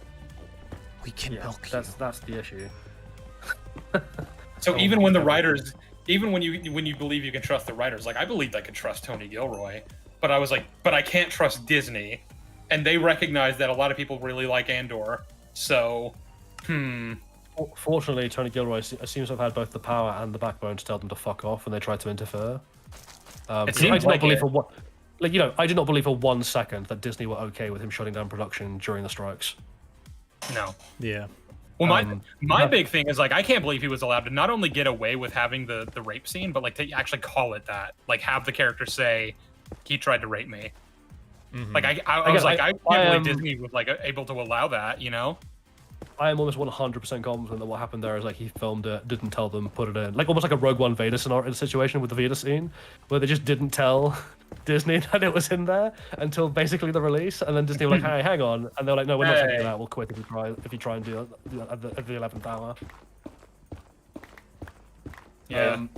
It's almost. I mean, the thing is, again, like I was about to say, like it's almost like, you know, writers should stand up for their work. But the problem is, unfortunately, a lot of writers in the industry now are specifically hired because they are new and fresh and will not say no.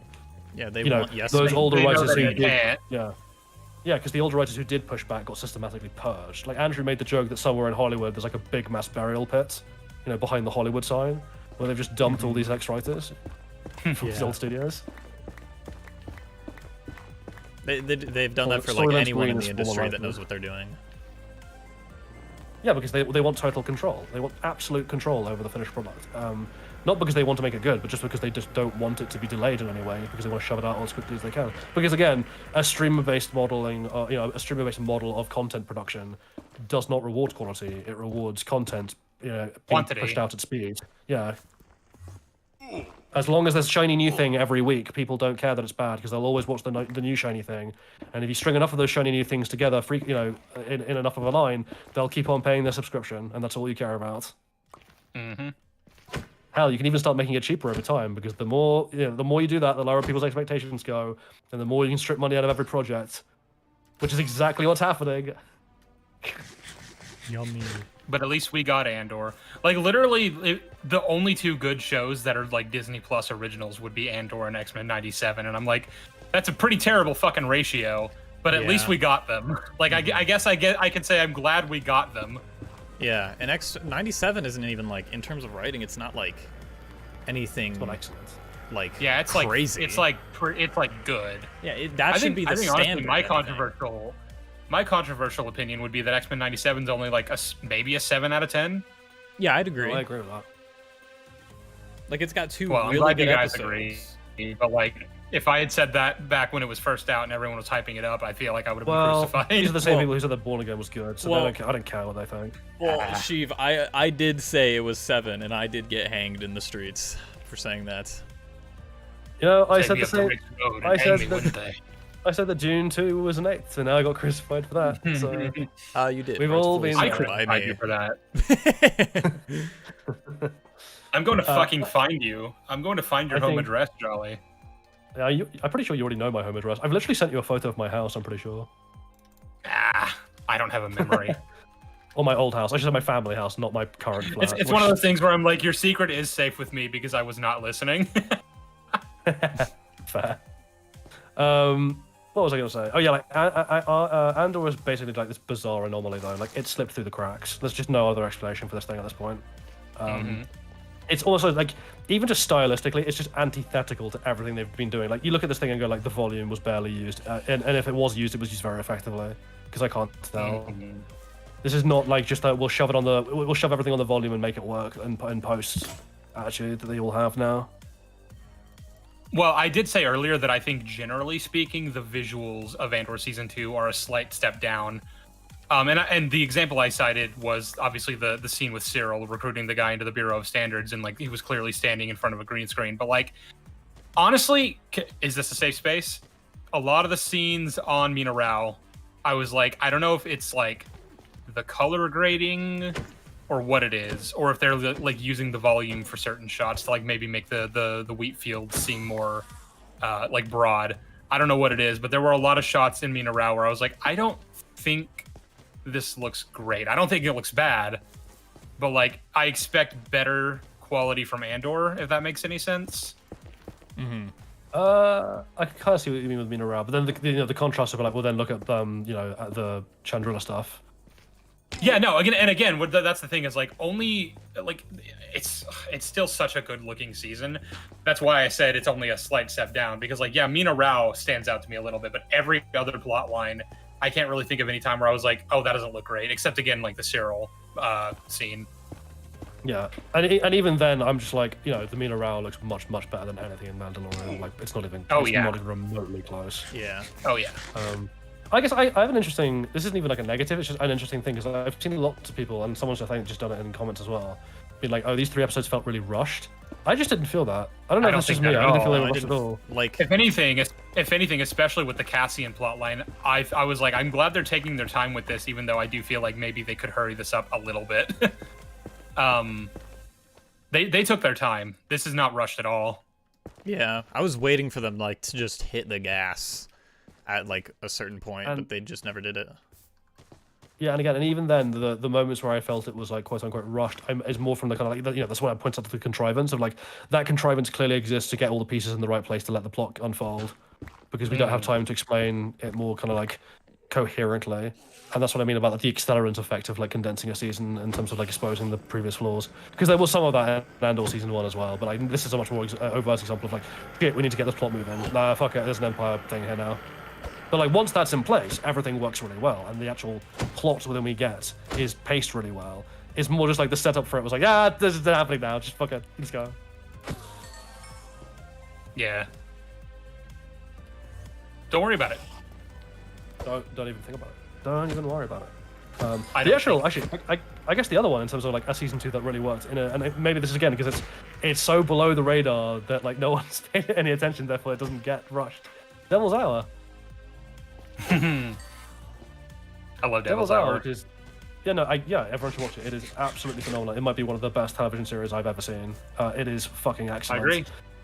And we had the same thing, right? Like, we went into the season 2 being like, man, every season 2 so far has been such a huge letdown. Like, please be good. And so Sheev and I were just like sitting, like holding our breath the whole way through watching the first like 3 or 4 episodes of like season 2. And then by the end of like episode 4, we're like, oh no, it's good. Oh my god, this is working. Good. Yeah. We finished the season. We were like, they didn't shit the bed even once. And that's what's really impressive about that is like the premise of that show is like it is really easy to shit the bed. It's complex, yeah. It's very easy to get it wrong, or like lose track of the things that you're doing in it. You know? Yeah, and they didn't. And they didn't. Thank the Lord. But yeah, I guess that's another interesting example because that one hasn't been rushed because again, it seems to have been forgotten about. Like to the extent where like for ages we're like, is it even coming out? Because they keep on saying it's coming out, but we never hear anything. Mm-hmm. And then like a week before it dropped, they were like, oh yeah, by the way, here's season 2. Yeah, we were like, well, thanks. Because like Jolly and I wanted to plan around like it coming out and maybe even do a stream talking about season 1 because we like the show.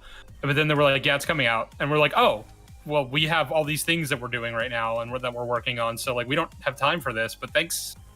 And then I don't even think we got around to watching it for like 2 months, right? Mm-hmm. Something like that. God, it was good though. Yeah, it's not convenient, but yeah, the safest place to place your bets with a show that you really like is one that has a good first season and didn't accelerate in popularity. You know, because then you're like, nobody's going to fuck with this. Yeah, and I guess because one of the major effects of it becoming popular is that the pacing gets condensed because the show wants to. The owners want to rush out more seasons because they want to be like, quick, more content. Like again, I'm not a Severance fan.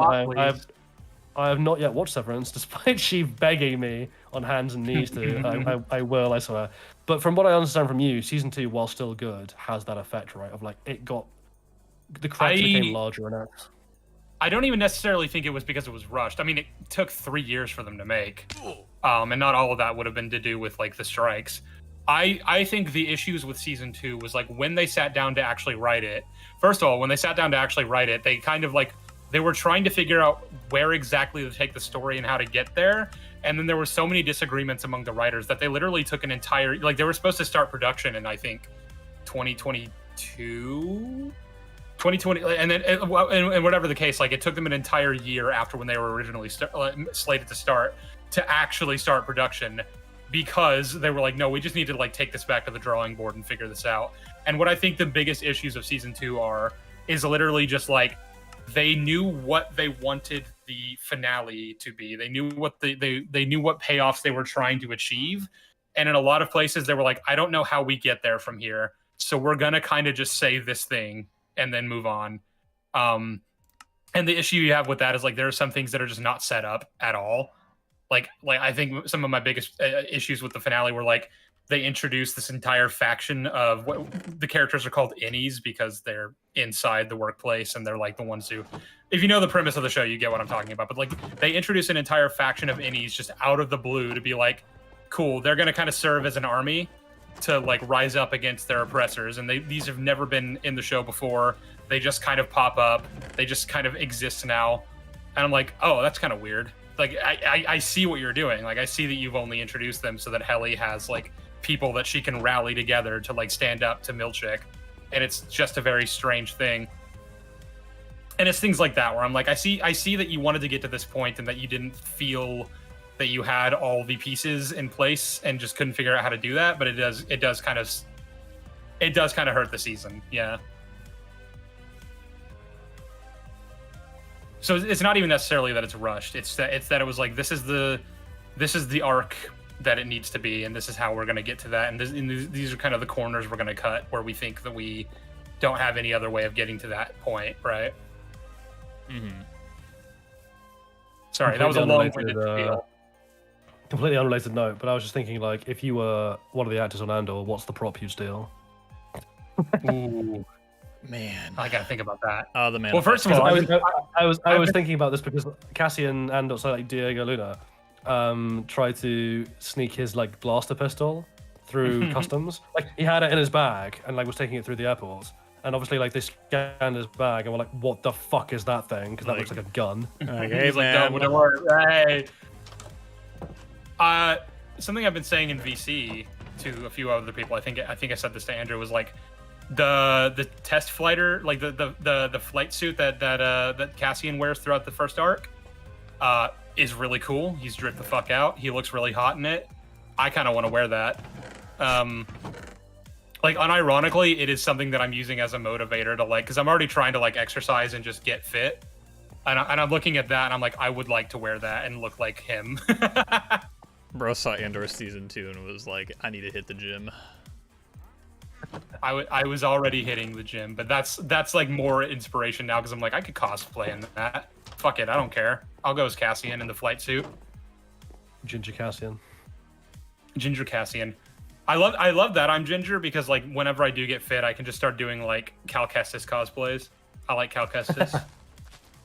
Yeah, he's cool. I would take K2SO's head and put it on a stand. I would take the Manifesto or a gun. Yeah, I'm pretty sure the Manifesto doesn't actually have any of Nimic's writing in it. It's just a little prop. I would take Diego Luna. Well, he is mine now. Yeah, like they opened my bag at the airport and like Diego Luna's just in there. And like, what the hell? Like, that looks like a gun. Like that looks like a gun, and he's just making pew pew noises. What would I take though as a prop? Because other than the flight suit, which is something I could probably just get Can I online take somewhere. B2? Is he technically a prop? I was thinking, yeah, I kind of want he's a B2. prop, yeah. Yeah, we're sorry, I want buddy, you're him. coming home. Like you're on set and B2's just like trundling around Minarao and you're just looking at him. He's like, "What? Why are you looking at me like that?" I can lie. I have adequate power reserves. You're mine. That's two Me- lies.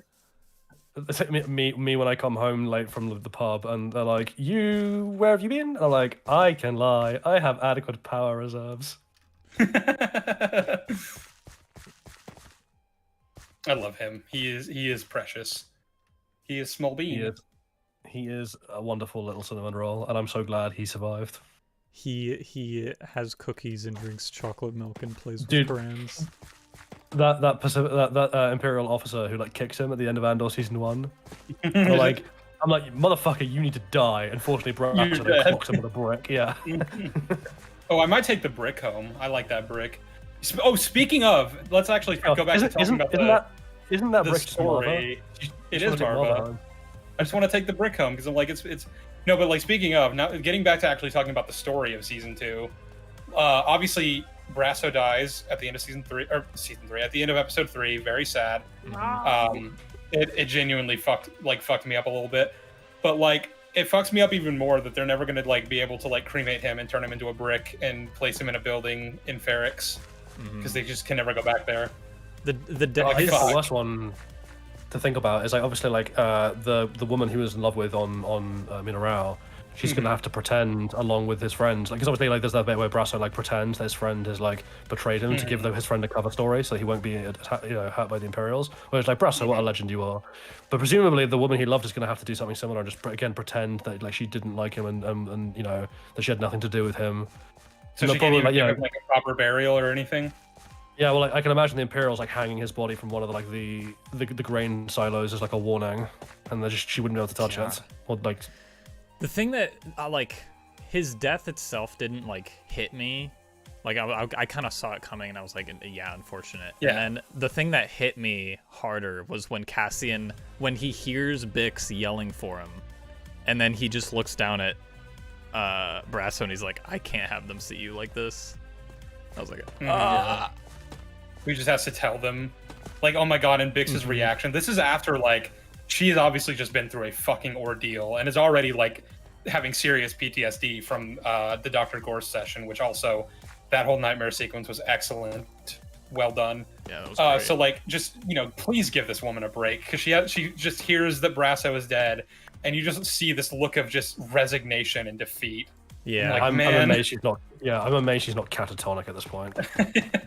I mean, I think the next arc, I mean, we see in the trailers, like, she shoots some Imperial guy. I think the next arc is going to be her, like, actually becoming a rebel.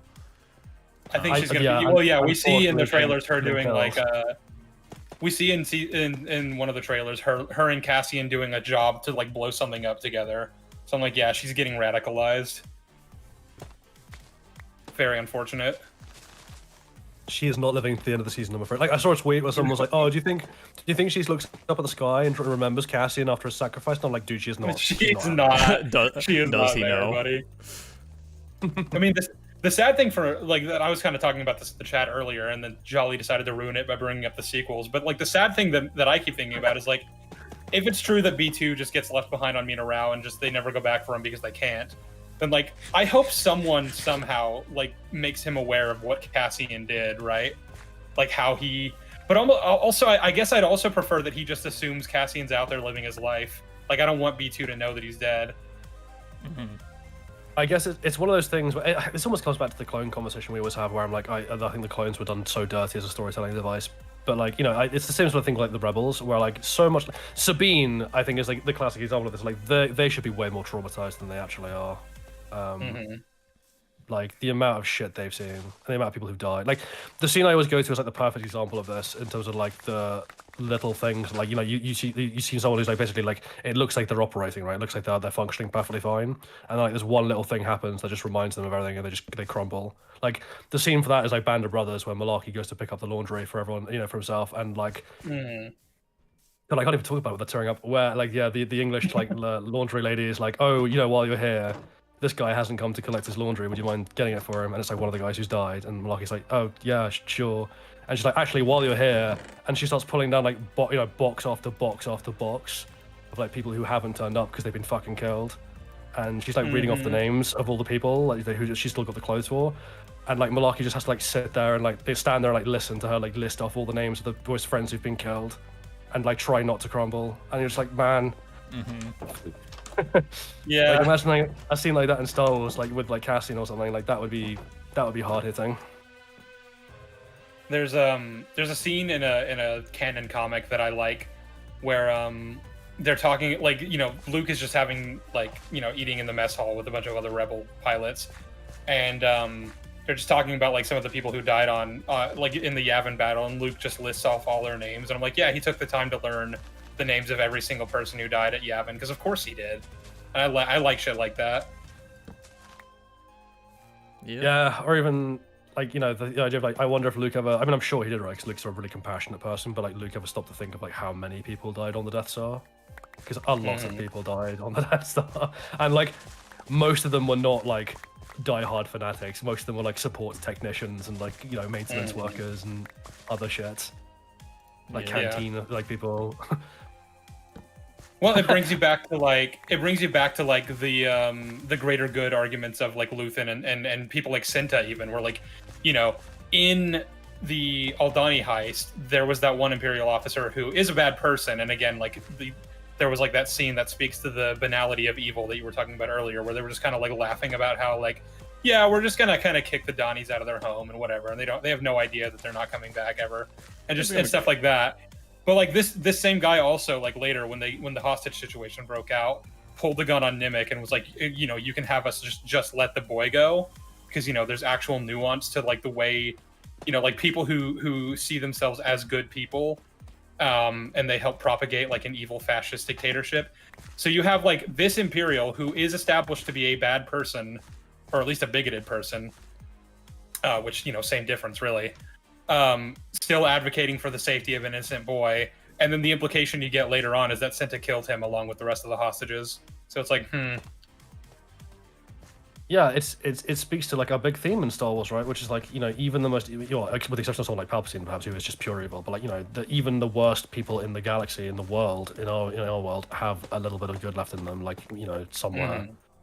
You know that's like it comes down to that annoying argument we always have to have when people confuse redemption with forgiveness. And you're like Vader, you know what Vader did is unforgivable. Like Vader would never have been forgiven, and shouldn't, you know, he shouldn't be. Yeah, he doesn't deserve it. But he was redeemed. Like you know, in the end, the rebellion only wins. The galaxy is only saved because this terrible, terrible, terrible person dug out the last bit of good in himself and did something good. He did the right thing in the end. Yeah. It doesn't make up for all the things he's done, and I don't think like saying that he was redeemed is saying that he did make up for any of that, because no. And like he could have survived that and spent his entire life atoning, and I don't think he could have ever even like, you know, it's the thing like Black Widow says of like, you know, I can't ever fully wipe that blood off my ledger, but I can do what I can, right? And then Loki obviously toys with her with like, you know, maybe, you know, just maybe there's so much blood. It'd be the same thing where like Vader could spend the rest of his life atoning for that, and it's never gonna like, it's just never gonna make up for all the horrible things he did to so many people. There's a film. But I'm that's trying to not the remember what it's for a TV show. There's something like that where someone who's like does something really terrible. I'm trying to remember which fucking show it is or film it is. Someone who's done something really terrible. It's like, oh, you know, I've done all these terrible things. Like, do you think I can ever be forgiven for them? And the person they're talking to is like, no, I don't. But that doesn't mean you shouldn't try. I feel like I recognize that. I don't know what I don't know what you're referencing though. Yeah, that's the thing that's gonna bug me. But I'm like, it's whatever. I'm trying to remember what the hell that is from. Yeah, but like, yeah, it's some characters just like, you know, I've done all these evil things, and like, do you think there's a possibility that I can be forgiven for them? And the other person's like, no, but you should still try. It's a good message. And, you know, Star Wars, it turns out, has a lot of great themes that are meant for like children and for adults, and these things are fine and can coexist. Nope. It's like it's a big franchise or something. No, yeah, counterpoint. No. Not allowed. Steven, you're having a rough time in Minecraft, aren't you? You're like, you've died to a piglin like 3 times now. Are you okay? Do you need help? He has found his nemesis. Yeah, but like we talk about how like there's so much potential with Star Wars, and that like, believe it or not, the original trilogy is just actually good and has like a lot of really strong, powerful themes that like extended material could and theoretically should be expanding on. And it always gets annoying when like, you know, you say, oh, the Clone Wars is bad or this thing is bad, and then people come in to be like, yeah, but Star Wars was kind of always bad, right? Like it was always kind of like those silly kids movies that people take way too seriously. And I'm like, no. Like, I don't think you understand what Star Wars is and what it can be if you just fucking take it a little seriously. Oh, well, but you see, I'm a professor of Star Wars, don't you know? You know, but like people say that almost to justify, like, you know, to justify it whenever you say like this thing is bad in Star Wars. They're like, yeah, but it's all kind of, and I'm like, no, it's not, and fucking stop. Like, seriously, just stop. Because like that's needlessly reductive, and it's like, I don't even understand why you're a fan of this if you don't think any of it is good or can be good or even should be good. Yeah, maybe. Maybe. Yeah, maybe. I mean, like, hell, when we get to Rogue One, like, Cassian is not exactly a good person. No. Like, by any stretch of the imagination. Like, he kills him. Like, he kills an innocent man who's on his side just because he's like, killed him, yeah. I really liked him too. Yeah, but they got him. Yeah, Cassian goes back and he's like giving his report to Mothma, and she's like, you killed him? He's like, yeah, but they would have got him. It was I like him too. Whatever. He shared his Dunkaroos with me. Mothma's like, what do you mean they would have gotten him? They would have got him. Couldn't take the chance. Yeah, you know how it is. It's I guess also there's a parallel there between like, you know, Cassian versus Luke and like Luthen and Mothma in terms of like, you know, Mothma represents something much more idealistic and hopeful and like unspoiled by blood or at least the appearance of blood than like Luthen is, who is like drenched in the stuff. And Cassian's the same thing to like, you know, Luke, which is like, yeah, Luke is the one who pulls the trigger and blows up the Death Star, and everyone forgets how many people that killed because it's a big, you know, victory, and everyone's like, woo, Luke, hero. Mm-hmm. But like that was only made possible by, you know, the dirty dealings and sacrifices of people like Cassian on the ground. Mm-hmm. And it's not like one is better than the other. It's just like that's the thing. Like you know, Cassian could never have been held up to the galaxy as like a symbol of hope. It's just not who he is. Yeah. Mm-hmm. I don't think it's what he'd want to be looked at as either, because it's like, I will do what I can and I will die for this cause if I have to, but like I do not want myself to be the ideal, right? I don't want people to look at me and be like, I want to be like him. Yeah. And I guess that's also the other thing of like the reverse burden of leadership that like people like Luke and Mothma have of like, you know, because behind all the kind of like pomp and pageantry, there's like the knowledge that like that's only possible, like your position in doing all these good things as a hero is only possible because there is a mountain of corpses of people who laid down their lives for you to stand on top of. Mm-hmm. You know, like Cassian could never be Luke, but Luke is only there because he stands on a pile of Cassians, and that's not a degradation of Luke's character. It's just an unfortunate reality of like what it takes to win a rebellion. Yeah. Mm-hmm. I mean, literally, yeah, like the vibe you get when you watch Andor and then you go to watch the original trilogy is like, this is like obviously tonally speaking much more lighthearted and fun and bombastic, and it's a little adventure. It's a fun little time. But like at the end of the day, the only reason people like Luke and Han and Leia and all of them are able to not only win the war, but also then just like rest on their laurels and celebrate and have a happy little time is because of people who died, right? That like they're never gonna know, they never met these people, but those people are the ones who made it possible. People like Cassie and people like Luthen. People who knew they were gonna die, and people who knew they weren't gonna see that bright sunlight. Yeah. Again, sorry, Andrew. I hate to do it to you. There's a Doctor Who quote for this. What? So there's the Sheev, the family of blood cycle, which like obviously the idea is the Doctor is undercover is John Smith, but obviously John Smith is like his own entity. He doesn't know he's the Doctor. He just thinks he's like an English teacher in 1913. And like he falls in love and he has like all these false memories of like past that never happened. And like in the end, he sacrifices himself to bring back the Doctor so that the threat can be stopped. The Doctor who's like this great mythic hero, basically compared to the ordinary John Smith. And then the Doctor's talking to the woman that Smith was in love with at the end, and she even points this out. She's like, in the end, he was braver than you, that ordinary man. You chose to hide. He chose to die. God, I love good television. I love On how the the other hand, Doctor kind of like chicken jockey. recognizes that she's right. I love how the Doctor like listens to that and is like, yeah, like you're just right. Yeah, it's also just the other thing she points out, which again is something like Luthen and the Doctor are both very aware of, because like that's the thing, the Doctor is that weird character who people think of him as Luke, but really he's Luthen, in a lot of ways. And like the Nurse Redfield. Luke would have never done the Amy's choice, but Luthen would have. No. Oh, absolutely, yeah. But then Amy thinks of the Doctor as being basically like Luke, like the childhood fantasy hero. But yeah, it's the thing Nurse Redfield says at the end of that whole interaction when she's like, he's like, oh, come with me, and it wouldn't be whimsical and fun, and like we can rekindle this romance. And she's like, all right, but tell me just one thing, right? Like if the Doctor had never visited us, if he'd never chosen this place on a whim, would anyone here have died? And like he's got nothing to say to that, because like that was a decision he made, and he knew it would lead to that, or could lead to that. I feel like this is a new like personality test. Like everyone is either a Luthen or a Luke. Which are you? Well, it's not that simplistic, right? But it is that thing of binary, yeah. Yeah, it's kind of just an interesting category to like put heroes into, right? Of like, where do they fall on the kind of like Luke Luthen spectrum, and how self-aware the are they of that? Yeah. Yeah. Because like Luthen is like almost like the ultimate anti-hero, like that he's like the most pure distillation of an anti-hero, in that he is not a good person. He does terrible things, but he does them for like what he perceives to be good causes. But he's extremely self-aware of that fact. He has no delusions about what he is. Yeah, I love how he doesn't even refuse to call it the greater good, right? Like Saw's like for the greater good, and he says, "Call it what you will." Yeah. The end goal rather than the greater good. You can think it's the greater good. I might even think it's the greater good, but like ultimately, it's just the goal. Well, I guess that's the interesting thing as well, because like if he wasn't so self-aware, if Luthen was like allowing himself the delusion that he's like fighting for some great noble cause, that's a step on the path to just villainy from being an anti-hero. Because that's how you start become justifying. Like Silco. Yeah. You start justifying everything you're doing, and you start off as an anti-villain. Like you go down the path of being an anti-villain, and then you become an outright villain.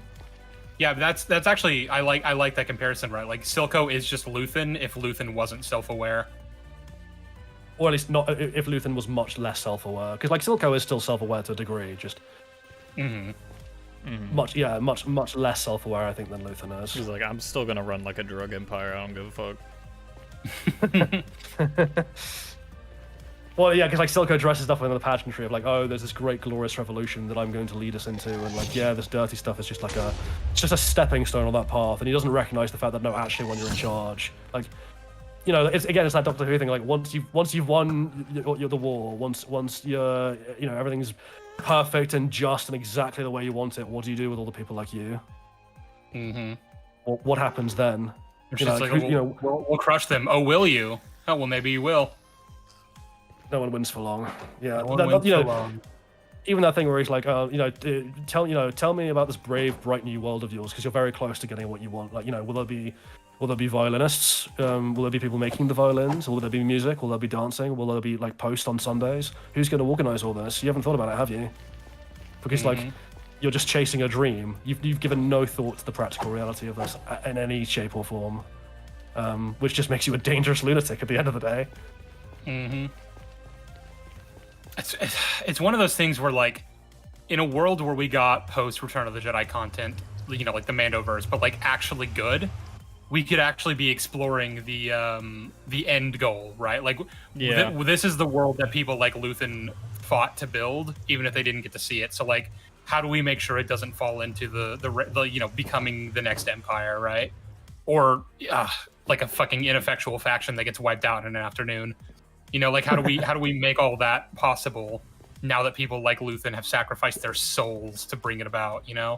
Well, especially because a lot of the heroes that you thought were like all lovely and perky and sweet and rainbows and kittens probably have, like, you know, we made that comment earlier about, like, you know, some of the factions in the rebellion, like, you know, and Luthen's very aware of this, like, you can't let them live past the rebellion's, like, victory, because they'll just become a problem down the line.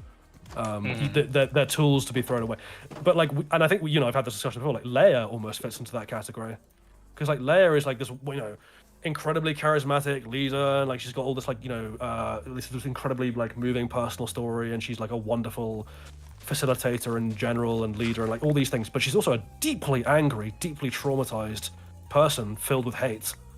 And, like, you could totally see a future, and we've kind of talked about this as well. Of, like, we've pitched this sequel trilogy, like Leia becoming very Vader-esque in the way that she, like, she crushes insurrections and even maybe cuts off supply lines to certain planets if they're, like, resisting too hard. And, like, you know, in a way that, like Han sees that and he's like, I'm not okay with this, and he goes against her, maybe.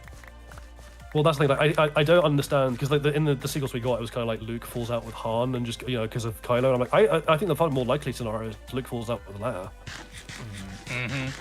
Because they're very divergent personalities. The very simple, like, the fact of the matter is, like, their reunion in TLJ should have been a little more venomous. I say a little bit. It should have been a lot more venomous. She should have been like, you know, my son made his own decisions, but, like, also you ran off and hid. Fuck you. Although I don't believe Luke would ever do that. Yeah, well, she wouldn't, but, you know. I think the much more likely scenario is, like, yeah, you have these kind of, like, to secure the stability of the New Republic, Leia's acting in increasingly unhinged, like, violent ways, like, you know, becoming more and more ruthless. And Luke would have been like, if you keep this up, I'll have to stop you. And she'd be like, oh, will you? And he's like, yes, I will. You could even have an interesting thing where, like, you know, Leia's like gonna, like, oh, we're gonna incorporate Luke's Jedi back into the Republic the way the old Jedi were. Like, you know, everything's gonna be centrally controlled. And maybe Mothma as Chancellor even pushes back on her and goes, like, you know, and agrees with Luke and sides against her, but, like, no, the Jedi have to be independent. They can't be what they were before. And there's good reason, practical and idealistic for that. You know, the Jedi have to be a symbol of all that's good. They cannot be mired in the politics. They just can't be. For their good and ours. And that can be a source of disagreement between, like, Mothma and Leia. They can still be allies, like, they can still help, but they can't, like, they cannot be, you know, in the same faction. They cannot be in the Republic. That the Jedi should be acting as the conscience of the, you know, of the galaxy. They should be there to remind the government when they're going wrong, not. But, you know, but then, of course, there's the double-edged sword of, like, but that means that Luke doesn't have the political power necessary if he thinks that the Republic are doing things wrong. Like, he can't just be like, stop doing that, because they'll be like, you have no authority to tell me that. You have no power here, Gandalf the Grey. Yeah, there's so many interesting ways you can take it. And again, this is the problem I was saying with Andor. Like, I love Andor, but one of the issues I have with it is that, like, you can just see the platform for, like, better Star Wars that we're never gonna get being built on it. Like, you're like, you know, Andor's, like, laying this incredible foundation, and it was like, oh, you know, like, imagine you'd never seen Star Wars, right? And you watch the prequels and you're like, yeah, they were fine. And then you got Solo and you're like, ugh, yeah, all right. And then you got, like, Andor and you're like, oh, wow. Oh, this is what Star Wars could be. And you're like, yeah, you know, wait for the movies that are built on the back of the series, because, like, you know, the first movie is, like, the direct result of, like, Cassian and his, like, plot lines. And you're like, oh my god, we're just gonna get, like, movie versions of this. And then what we actually got was, like, you know, good movies, but then Return of the Jedi happens, and you're like, yeah. And then you get, like, the sequel trilogy, and you just be, like, fucking confused. Yeah. You'd be like, how on earth is this connected in any way? What the hell is going on? Something I was saying in VC last night with Slav was, if, like, let's say hypothetically, right, like, the only things that exist in Star Wars are Andor, Rogue One, and the original trilogy, and they're released in chronological order, so you get, like, Andor first. Things like the Force, while technically set up in things like Andor and Rogue One, and even shown to an extent, like, with people like Chirrut, like, that you can interact with it, and that it can enhance you in certain ways, that would feel very out of left field if you then went to A New Hope and it's like, yeah, not only can you interact with it, but it can actually give you special powers, and also said special powers can like give you the ability to just blow up this big super weapon we've been building up the entire time. Like that would almost feel cheap. You were like, oh well. I disagree. I think it works really well as a kind of like progression, because like you start off with like, the Cassian, Andor and that lot, and you're just like, this is like a really gritty, hard-nosed, like realistic, like space tyranny, and like the actual like political tale within that. But you're right, you get these little hints that like in the background things may be like a little bit beyond just the normal. Like there are these little hints that like there are powers greater than the characters at work. And then Rogue One happens, and you're like, Chirrut is there, but also you're like, Vader turns up on the evil side and like fucking chokes a guy from across the room, and you're like, whoa, what the fuck? And you're like, that's mildly and then of course the corridor scene happens, and you're like, Jesus Christ. And then that feeds into A New Hope, and like you're like, oh no, this is a thing that is like not just a weapon to be utilized. It's got like this bigger philosophical purpose to it, and the dark side's weaponization of it is a perversion, which reflects the way in which they weaponize and pervert everything, with which the Death Star is like the embodiment, right, of that idea. And then you progress through A New Hope and into like Empire. We get more and more background, and you're like, the purpose of the Force is not just to be this gimmicky magical power. It's to give you the philosophical representation of the antithesis to the Empire. Right, of like, yes, we are all connected, but we're connected as like equals and compassion, and in a way where like every living thing depends on everything else, and like we're in this great web of connectivity, where like exploitation is just like is a disgusting like evisceration of it, and like the Empire represents that. And then you get into Return of the Jedi, and you have like again the Emperor being himself like a physical manifestation of like that perversion, and Vader being like the possibility for that web of goodness to reconnect to everyone. Ooh. That's another interesting thing too. Like if you're watching this in chronological order and all you're watching is Andor, Rogue One, and the OT, then like assuming the Emperor doesn't show up in any part of season 2, then you see him once in Empire Strikes Back, but otherwise his only like real appearance is at the very end of it all in the finale, and you're like, oh, they've built him up as this like powerful, scary thing. Now we're finally like seeing what this guy is, Yeah. Mm-hmm. That's cool, actually. I like that a lot. And then the sequels happen, and we're all happy. No, they don't. No, they don't. I was about to say that should be the way everyone introduces their kids to Star Wars from now on. But then I was like, actually, no, I'm not showing my kids Andor until they're older. You have to be more mature, I think, for that. I think that's the kind of thing where like you start off with the prequels, then not the sequels. You never do the sequels; they don't exist. Prequels and then the originals, and then like when your kids have grown up a bit, you show them you run it through again, but without the prequels and just starting off with Andor. Mm. Leave the prequels as a childhood memory, rose tinted and glossy, but with all the relevant information to give context. Yeah. God, I know I said this earlier, but like a Tony Gilroy version of the prequels. My God, can you imagine? Too peak. No. That man wants out so much. He's like, I love working on. Yeah, he's like, I hate all of did you. you see? Someone was like, "Oh, would you consider being president of Lucasfilm?" He's like, "Fuck yeah, no." He's like, no, fucking no.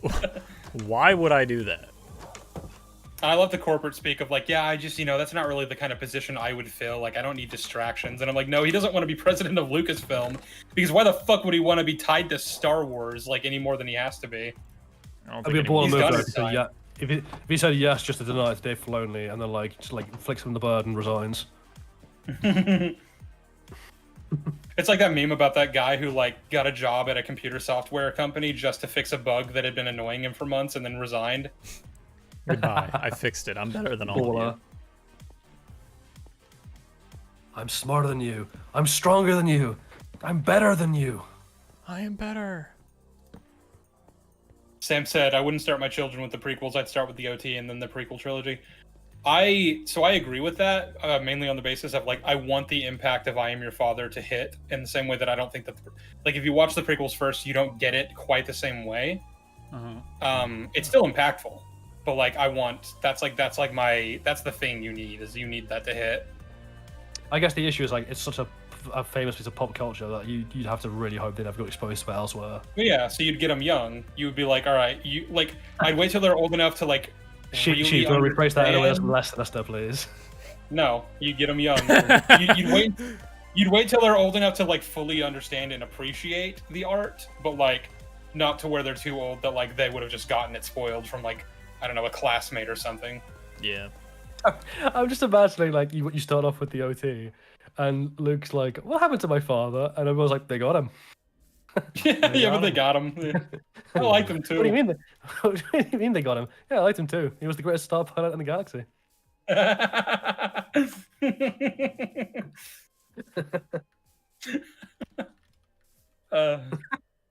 a Star Wars, but written by Seth MacFarlane.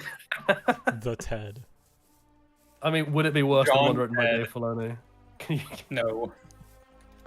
And of course, he'd voice Palpatine himself. So. Bro, it's such a shame that like outside of the movies and outside of like Tony Gilroy and the original trilogy, which I'm not going to call Lucas because like it is Lucas, but it's also other people, right? And they were just as important, if not slightly more so in some instances. But outside of all that, like KOTOR is like really the only Star Wars I can think of where I'm like, man, that's well written. God, there's so much there. Well, I mean, if you get into like some of the books and stuff, because KOTOR I'd consider extended material. So like if we're bringing that in, then yeah, I can also bring up like some of the the better. I mean, like EU I've novels. not read these books, so True. It is. I can find digital copies. Yeah, you should. I remember I recommended the Darth Plagueis novel to you like years ago, and I'm sure you didn't get around to it because you don't watch or read things that I recommend. But like I always get so annoyed with the Darth Plagueis novel because like it's so good, but then there's that one scene that I always rant about because they were like, we need to tie this in with the Clone Wars show, and I'm like, no, you don't. Stop it. And it's a scene where Palpatine just randomly decides to go to Dathomir, and then like a woman just runs out of the woods with a baby, and she's like, can you take my baby before Mother Talzin finds him? And he's like, okay. And then that kid is Darth Maul. Oh. Yeah, and I'm like, fucking why did you include that? I didn't want this. I mean, he phones up Plagueis and he's like, I have found a child. Plagueis like, shush, I'm in a cave. I'm busy.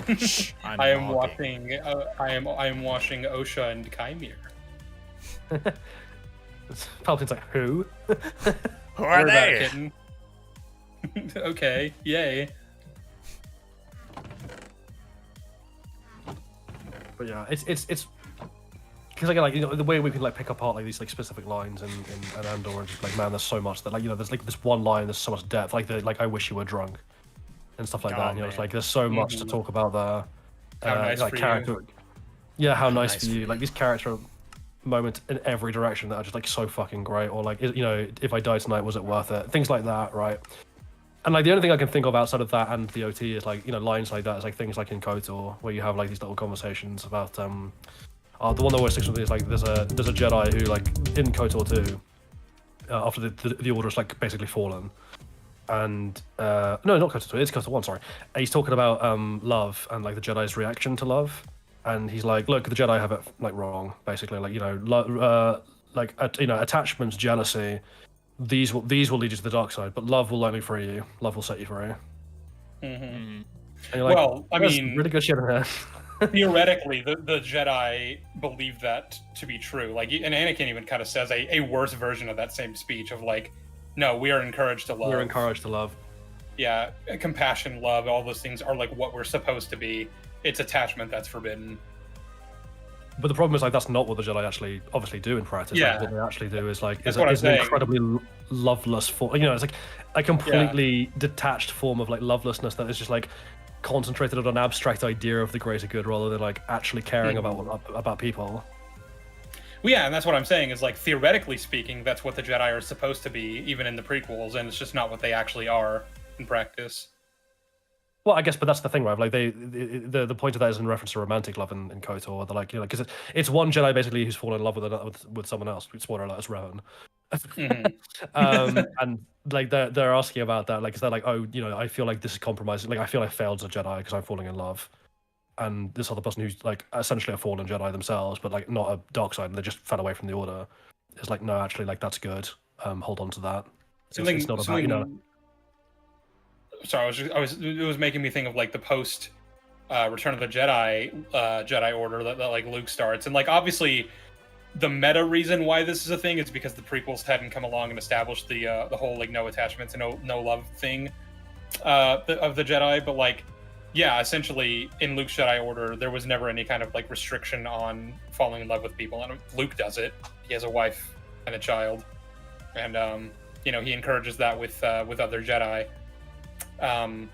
And like, yeah, obviously, again, like that wasn't originally meant to be any kind of like thematic statement, but like it becomes recontextualized as that when the prequels come out and establish what that is, where it's like, yeah, but the reason that Luke did like, yeah, of course Luke would have known about that rule, but he did away with it because it was folly. Yeah, because ultimately the success, the victory of the Jedi is only made possible because of the love Vader has for his son. Because of love, yeah. Love is what won the day when it came to toppling the Empire. Yeah, the one thing Palpatine couldn't foresee. Exactly. Which is why that fucking scene in the Book of Boba Fett is so fucking stupid. It's great. What do you mean? What do you mean? What murder? What murder? It's like old Shogun movies. It's like the black and white TV. Imagine Luke looking at Mando and Grogu and not understanding the value of the love a father might have for his son. Like, that's kind of just crazy to think about.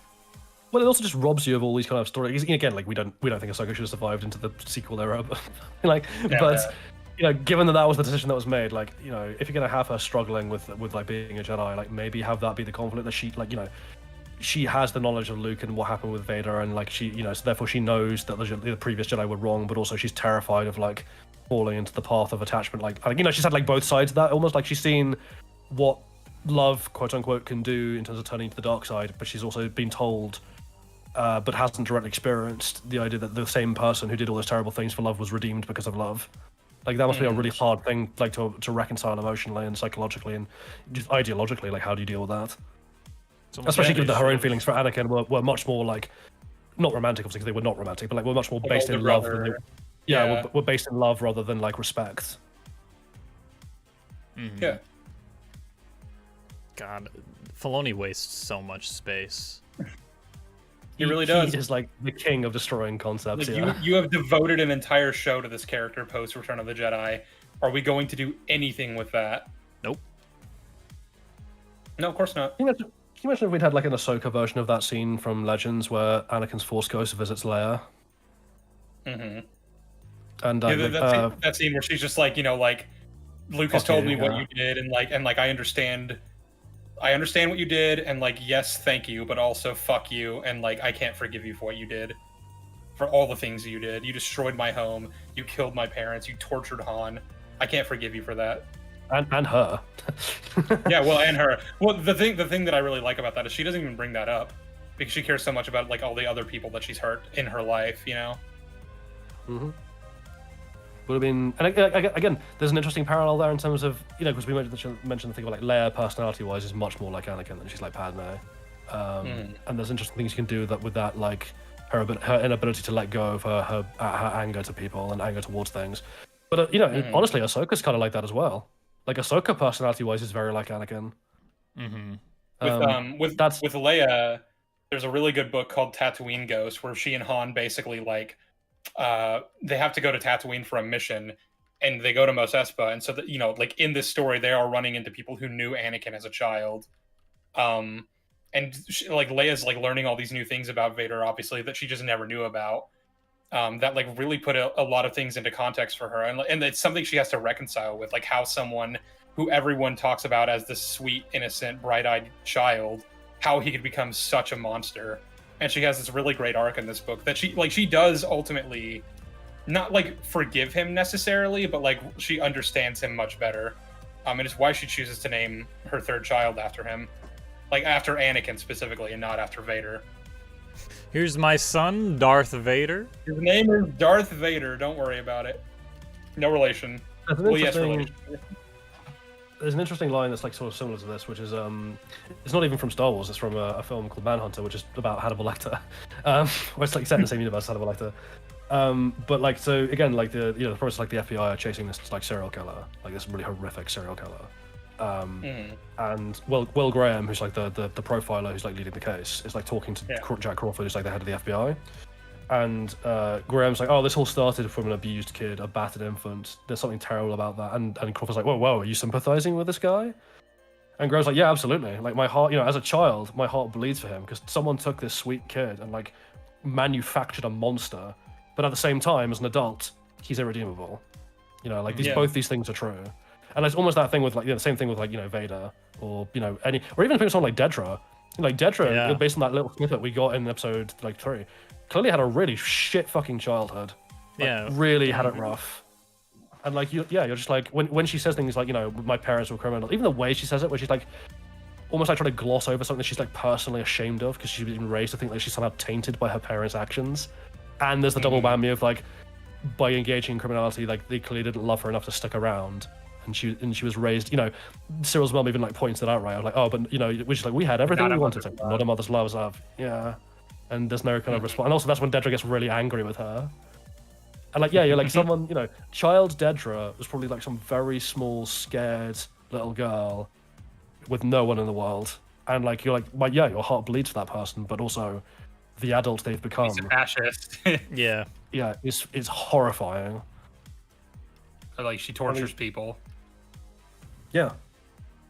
And I guess the interesting thing is like, at what point, and like, I guess the conversation to be had about people like, Dedra and the Empire is like, at what point does that child become irrecoverable from the adult they've turned into? And I guess there's the other interesting thing of like, is it even worth trying? Because like, sure, you could expend resources trying to like convince Dedra not to be a fucking lunatic, but you probably wouldn't get through to her. And even if you did eventually, like, how many lives would have to be squandered? Like, good people's lives would have to be squandered to try and get how to change her ways. Like, at that point, it's the terrible calculation that Luthen has to do, I guess. Then again, to pull from another TV show, there's like there's an episode of House MD where Dr. House is like, there's like an outbreak of like a disease in the babies prenatal ward. Yeah, the babies ward. Yeah, I've seen that one.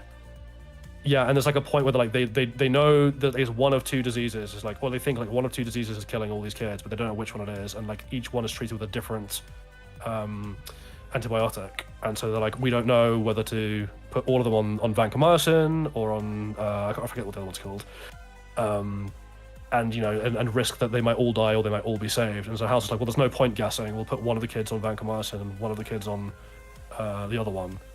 And someone's like, so you're condemning one of these children to die?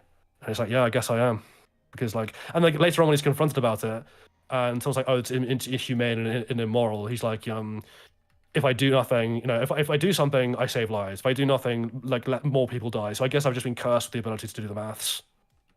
Mm-hmm. Yeah, that's a really good episode. Yeah, it's great. House MD is pretty good. But like, that's kind of Luthen's thing as well, right? I'm just like, especially when you're as self-aware as Luthen, like, it must be fucking torture watching yourself turn into some kind of monster, and you're like, well, there is just no other option. There is no fun decision. Like, there's no good decision. I've given up all chance at inner peace. I've made my mind a sunless space. Hey, there's a Doctor Who quote as well. Sorry, Andrew. Like the whole sometimes all you have are bad choices, but you still have to choose. Mm-hmm. Oh, that's from the 50th, right? No, that's from the Mummy on the Orient Express. Right. Where, like, the Doctor's like cycling through. Right. Yeah. People. The thing he did. Yeah. Because it's like, every time I fail to solve this mystery, a person dies. But every time they die, I get more information that gives me like a better chance of saving the next person. And at the end, Clara's like, oh, so you were like bluffing when you said that out loud, right? Like, you weren't actually going to sacrifice, I forget her name, but like the woman who the Doctor eventually saved. And the Doctor's like, would that make you feel better to believe that? Yeah, would that make it easier?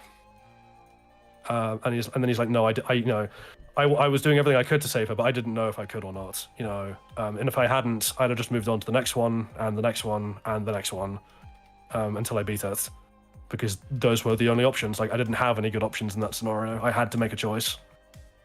Yeah. Good writing is fun. I like it.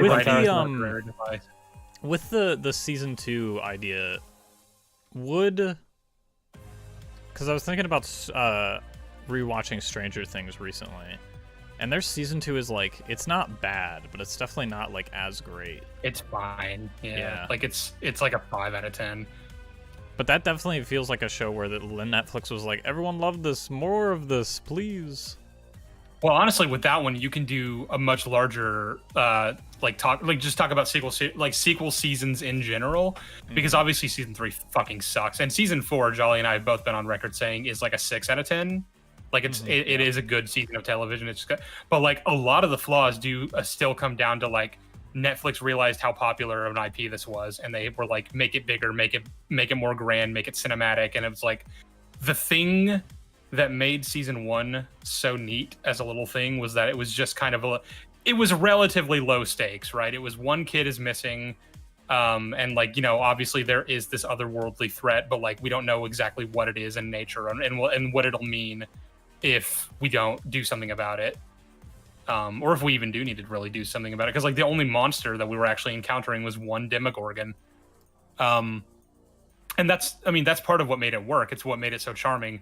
By season 4, it's like the government is involved. The fucking apocalypse breaks out at the end. Like it's like shit is hitting the fan. Like it's crazy. Yeah, the entire thing was revealed to be orchestrated by a giant scrotum man. You know, played by one of the vampires. Because I think somewhere in a video they put it in a really good. They explained Stranger Things' problem as like they took season 1 and took the car. If season 1 is a car, they took the car and made it a boat, and then they took the boat and they made it a plane, and then they're like, wait, cars don't make good planes. Let's turn it back into a car, and then that's kind of how they explained what happened to Stranger Things as it went forward. And now it's like, yeah, it's now a car now, but it's also just, it has the problem of having all of the other traits of the other two things that are in it now that you kind of can't get rid of. Yeah, it's a car with like the traits of a boat and a plane. Yeah. I need to find that video. That's pretty good. Extremely interesting analogy. Yeah, and we're also, you know, it's like we have this propeller from the fucking boat saga, and we have like there's like half of the wing sticking out the left-hand side of this car. It makes it impossible to drive down big streets. And also, I can't find the brake wheel, sort of the brake pedal. That seems to have gone missing. But otherwise, it's a car. It has like it is technically a functional car. It's just got all these other weird attachments to it that bog it down. Yeah. And for some reason, there's a Russian driving now as well. I would still say season 4 does a lot to like really fix some of the characters that were needing fixing. Not all of them, and some of them are just given nothing to do, like Jonathan. I to this day cannot tell you why Jonathan is even still part of the show. Who's Jonathan? Exactly. Wait, he's the weed guy, right? Yeah, that's Will's older brother, Nancy's boyfriend. Yes, I understand now. God, I hate that. The guy whose story ended in season 2. I mean, I'd argue in season 1. Like, what did they even really have for him in season 2? Right. Season 2, like him and Nancy should just not have been present. They should have been off at college. But they needed to have a little will they, won't they, and then they did. They got together. That's fine. We can be told they got together off screen, and we don't need to see it. Like, honestly, that could just be folded into Steve's storyline of him feeling left behind. Yeah, like Stranger Things is a very interesting thing where I'm like, I do like these characters, and it's always nice to see them, but also like if they're not necessary, cut them the fuck out because this cast is bloated. You know, I like Jonathan. I like to be the designated murder boy. Yeah. That was Steven. I like Jonathan and Nancy, and I like seeing them interact and be cute together, but I'm also like, you are not necessary.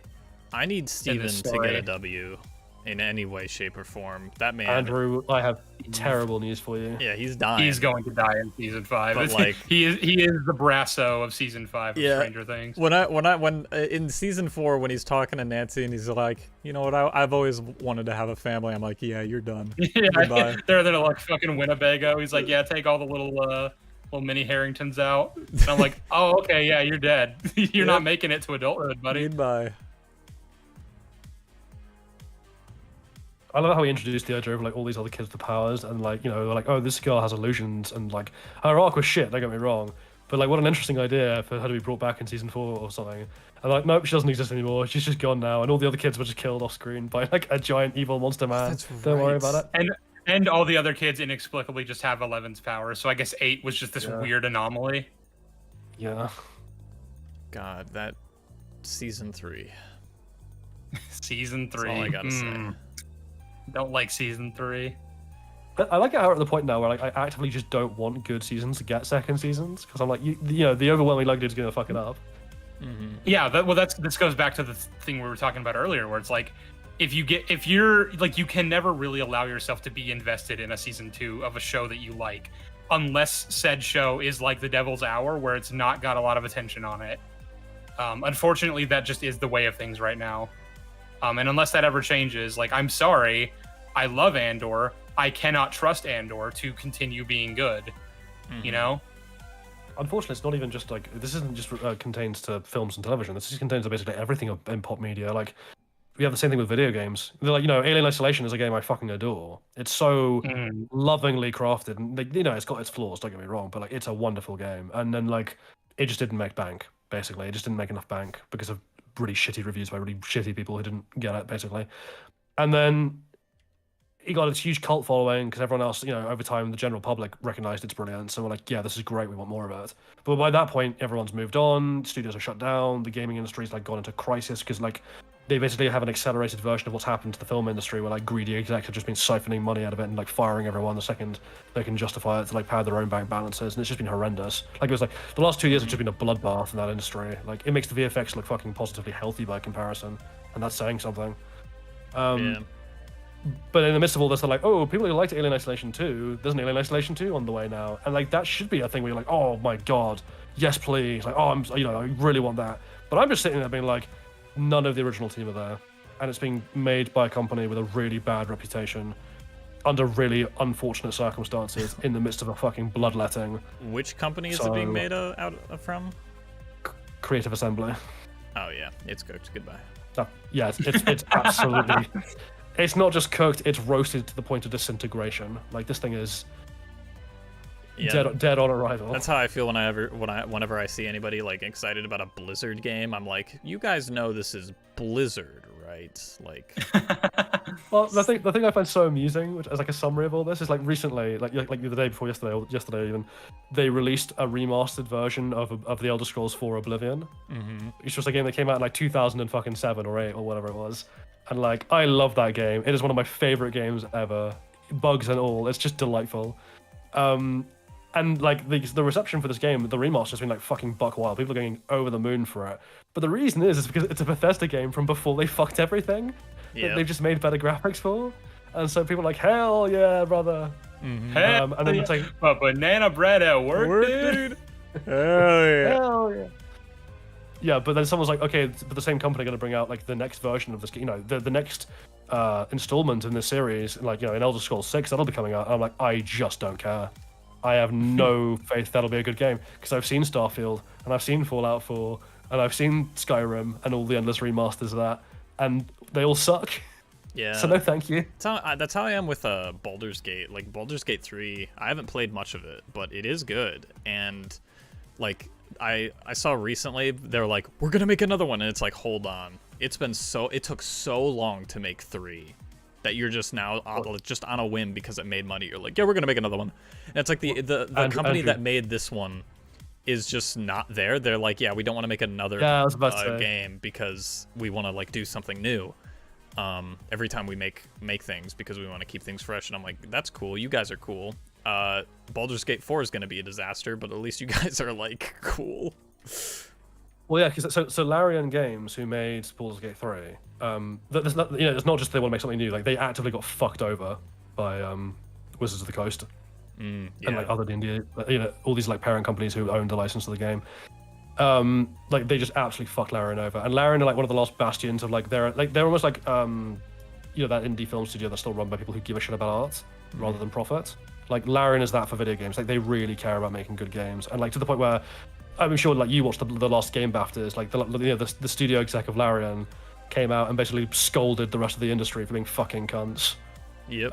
Which was beautiful to see. But like, yeah, like they just like pissed off. Like, they're basically you know, like a Fortiche did the animation for Arcane, and like everyone's like, yeah, they did a fucking fantastic job because they really cared. But like the fucking parent company just didn't give two shits. It's the same thing. Like Larian have just got off to do their own thing, but most game companies are run by complete cunts now who just don't care. And it's same is true for pop media. I've jumped too far.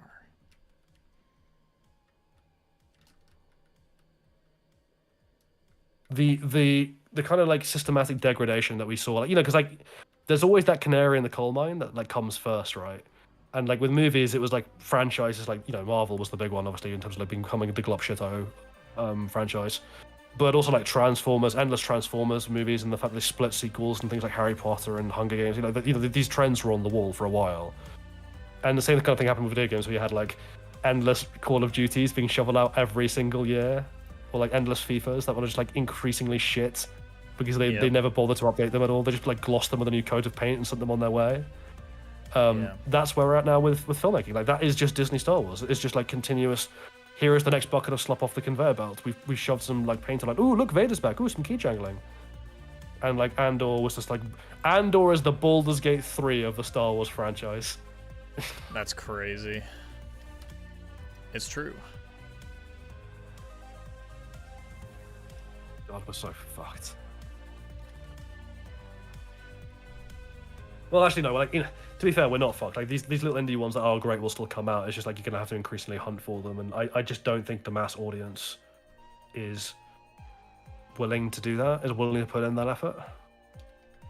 And even if they are, I'm no longer confident that the mass audience is like media literate enough to appreciate them. As snobbish as that sounds. I mean, we see it with Andor, obviously, with like the response to the scene. It's like, actually, I don't think you guys deserve it.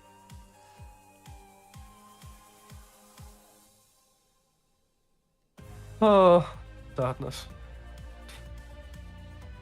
Yeah, no one. It's the Schaeferless tweet where he's like, the bad thing about Andor is that the bad thing about making good Star Wars is that Star Wars fans are gonna watch it. It's like, yeah. He said the bad thing about making Star Wars for adults is that Star Wars fans are gonna watch it, which I think is just perfect. Did you guys want to like talk about that whole thing, or do we want to keep this stream chill and lighthearted? We don't have to. It's Andrew's party. If y'all don't, I don't care either way. I mean, it's just so clear that like, because of course I'd love to give the show its proper praises for like the way they depicted it and everything. Yeah, we can talk about it. We don't have to talk about like, you know, the responses if we don't want to. I'll just say, like, chat, we're talking about the scene. It's very let's give like a warning, because like one thing I'll say to Andor is like they should have probably put some kind of trigger warning or something in the episode.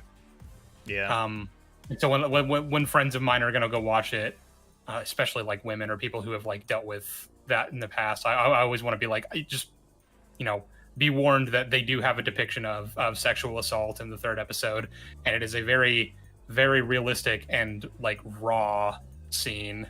It is going to be unpleasant, and you are not going to be comfortable watching it. Yep. Before that, we got a super chat for $5 from Natalie's Cyber Tips.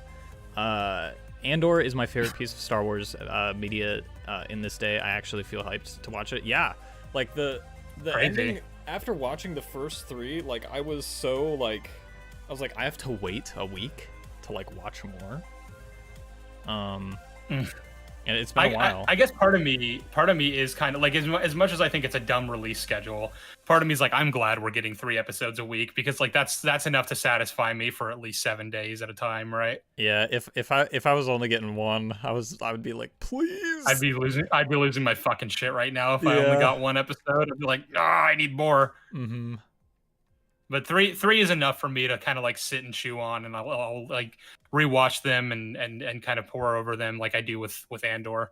So that's the nice part of that. I still think it's a really dumb way to release the show.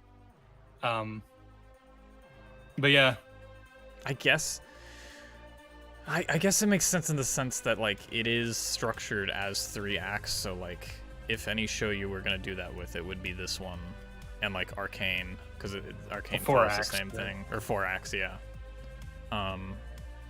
But it's still stupid because like it won't have longevity. I mean, people will be talking about well after the show actually stops airing. Yeah. Because there's unlike the other Disney Star Wars shows, it's a show that's going to have a lot of staying power. We've already seen that with the first season.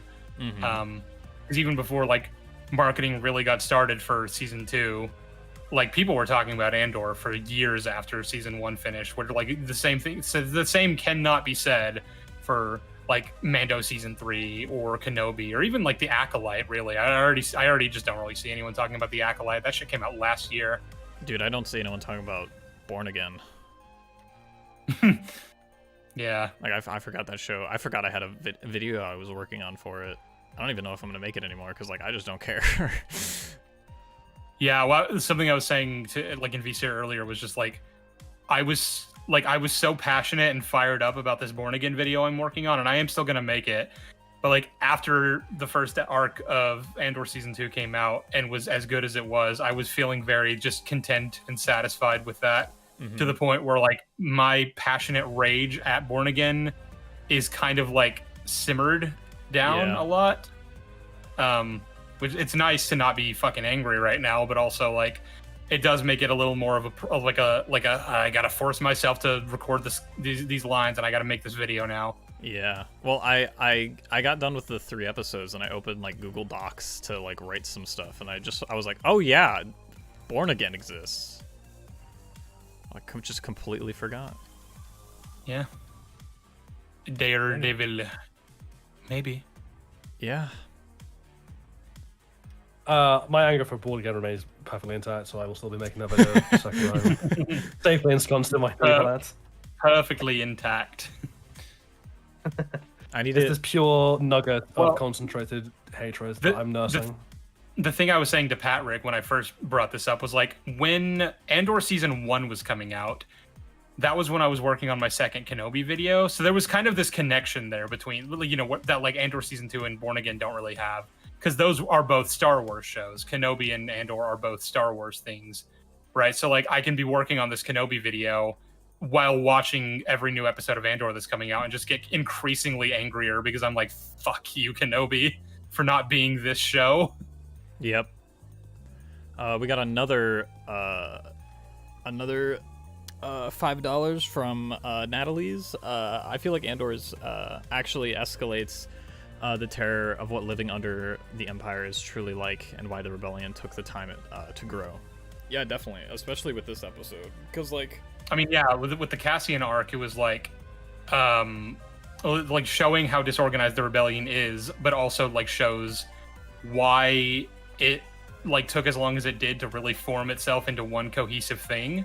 Because not only was there just a lot of infighting between different cells, and as well as infighting within the cells, but also, like, it's just a lot of people who have a lot of different ideologies that clash and don't really fit together.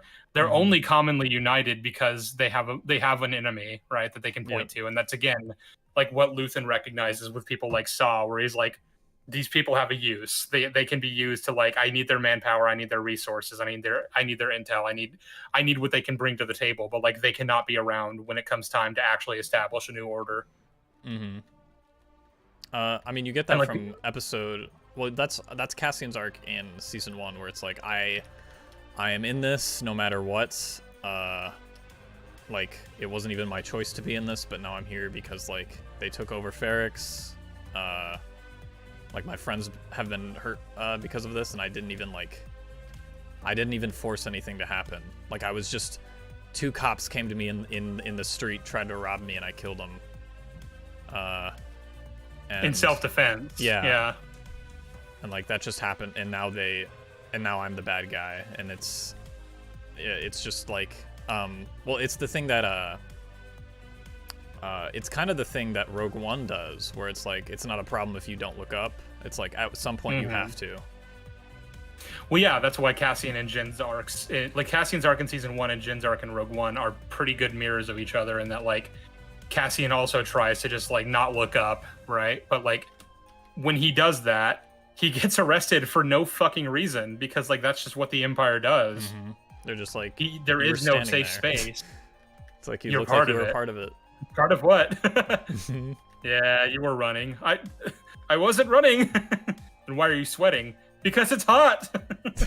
It's Florida. We're in fucking Miami, dude. Papa G asks, what do you guys think about people saying that Star Wars isn't good at IP to portray stuff like SA? I say that they are stupid, and I don't think that is IP doesn't matter. Like that is kind of the topic that I felt like needed to be brought up, right? Which is like, people are like, yeah, I mean, these are important topics and everything, but don't put it in my Star Wars. And I'm like, but why? Because first of all, it already exists in Star Wars. Yeah. It just wasn't ever like Leia. the focal point when it was. Yeah, Leia was sexually assaulted by Jabba. All the Twi'lek slaves in Jabba's. Yeah. Yeah. Ahsoka was sexualized in the Clone Wars, the so-called kids show that you guys praise. It's like that happened. Like we can't just have this double standard. And like the idea that like an IP can't do it. Like sure, maybe like, I don't know, like Pac-Man. Maybe it's not a great place for Pac-Man to do it, but like it's Star Wars. Like Star Wars is just such a wide IP that does so much. Star Wars, with the subject matter at the core of the original Star Wars, like in the themes of rebellion versus empire, you cannot really depict an oppressed group of people rising up against a fascist dictatorship and then shy away from like some of the most ugly parts of that, right? You just can't do that. And I'm glad that Tony Gilroy was like, no, we're not going to, because sexual assault is a thing that happens in this world. And again, it has been shown in other media. It is a thing, and it's something that unfortunately is going to be very prominent in a world like this, right? And of course, it has its ties to the real world and the patriarchy that exists in our actual society and rape culture and things of that nature. Which is obviously commentating on. And it's pretty relevant right now, considering everything that's going on with immigrants. And obviously Bix in that episode. Yeah, considering who the president is, but also like everything going on with immigration right now. The fact that Bix was a immigrant who was being treated as like, not really like a person, because like I can kind of, you don't exist in the society on a technical level, so I can kind of do whatever I want to you and get away with it. Well, the guy uses that excuse. He's like, I know you're an illegal. And it's like, oh no. It's something that unfortunately is just something that needs to be touched upon. And like, this is a show that like has the tone and the maturity to actually do so properly. And it did so very well, I think. If only some of those fans had the same level of maturity. Yeah, the problem we're finding now is like people are watching that, and it's making them uncomfortable, because it should. And this discomfort that's being caused for them, they don't like that, and that's not something they want in an IP that's typically targeted toward children. So they're like, it just doesn't belong here, and I'm outraged. And then of course you got people like the grifters who are like, it's also woke, and you're trying to make statements about like the real world and the patriarchy. And I'm like, well, the problem is, unfortunately, that kind of shit just happens in our world.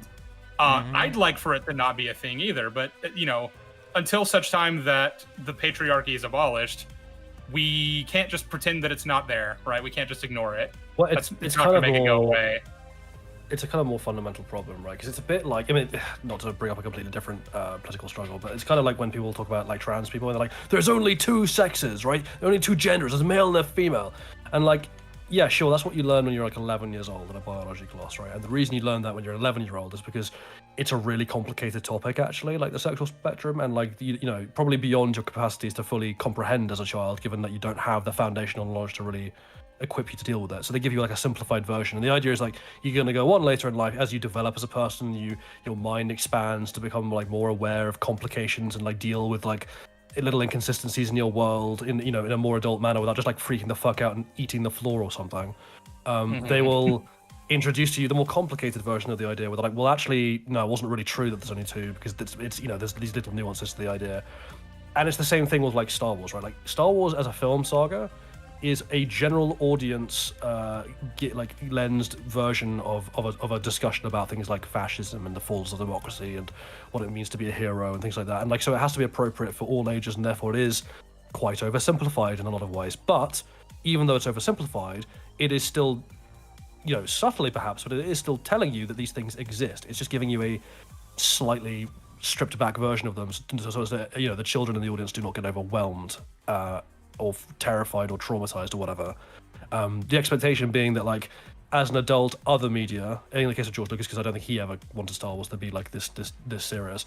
Well, at least until we got to the prequels, then he kind of changed his mind. But like, the initial idea was like you'd go on to be an adult who'd view other media that took the same topics and the same subject matter, but presented the more complicated versions of it, the more like dark, realistic, gritty versions of it, where like you actually had to wrestle with like things that were personally quite uncomfortable, like complications to your perspectives on the world that didn't fit with these simplified versions you were given as a child. But the expectation was that you'd now be mature enough to deal with those feelings of discomfort and move past them to learn more about your world and respond accordingly. The issue, though, is that it's very clear that a lot of these adults who watch the films as children and have these simplified versions did not grow up and are stuck forever, seemingly, in the childlike, oversimplified version of reality that they were fed as children for all things. And there's a kind of fundamental irony here in that, like, the kind of core of so much of the world, arguably all of the world's evil behaviors, like bigotry and authoritarianism and cruelty and arbitrary malice and homophobia and just all these viciousnesses, all these authoritarianisms, all these bigotries, all these things that are sort of rooted in mindless hatred. They ultimately boil down to a worldview of a person who has a worldview that is unable to deal with complexity, where like they are just hypersensitive to things that do not fit within the very simplified boxes that all neatly mesh together that they were fed as children. And like that's just a very complicated way of saying that these are people who every time they encounter something that makes them feel mentally a little bit of discomfort, their response is destroy it, burn it, get rid of it, it doesn't belong, eviscerate, I can't cope with that reality, it's like an allergic reaction. They just overreact. There's also the hang on. I'm very nearly at the end of my points. Part of something that Andor does, and we talked about it when we talked about the banality of evil, is to point out that is the nature of evil, that evil is based on a childish mentality, that it's populated by inadequates who cannot think in more than black and white, and even then, the simplest fucking shades of black and like terms of black and white, and will just inflict cruelty on others to make them fit those definitions, and we'll just cease to view them as human if they don't, right? That is part of what Andor is pointing out, and that's part of what this guy does when he tries to rape Bix, for example. Like, he just thinks he can do that because she doesn't fit into the bracket of person. Yep. So he can just fulfill his selfish desires. She's not real in that sense. He doesn't have to think about the complications. So it's really ironic when you have these so-called fans walking around being like, oh, I just don't think it fits the vibe of Star Wars. And like, oh, I was just maybe really uncomfortable to see this scene. I'm like, good, it should make you feel uncomfortable. And now you move past that discomfort to examine what that says about the society in which you fucking live and the ideas you've grown up with. But they can't do that because these fucking man-children, ironically, are exactly the same caliber of asshat that Cyril Khan is, or that Dedra is. They are authoritarians in waiting. And therefore they cannot deal with that.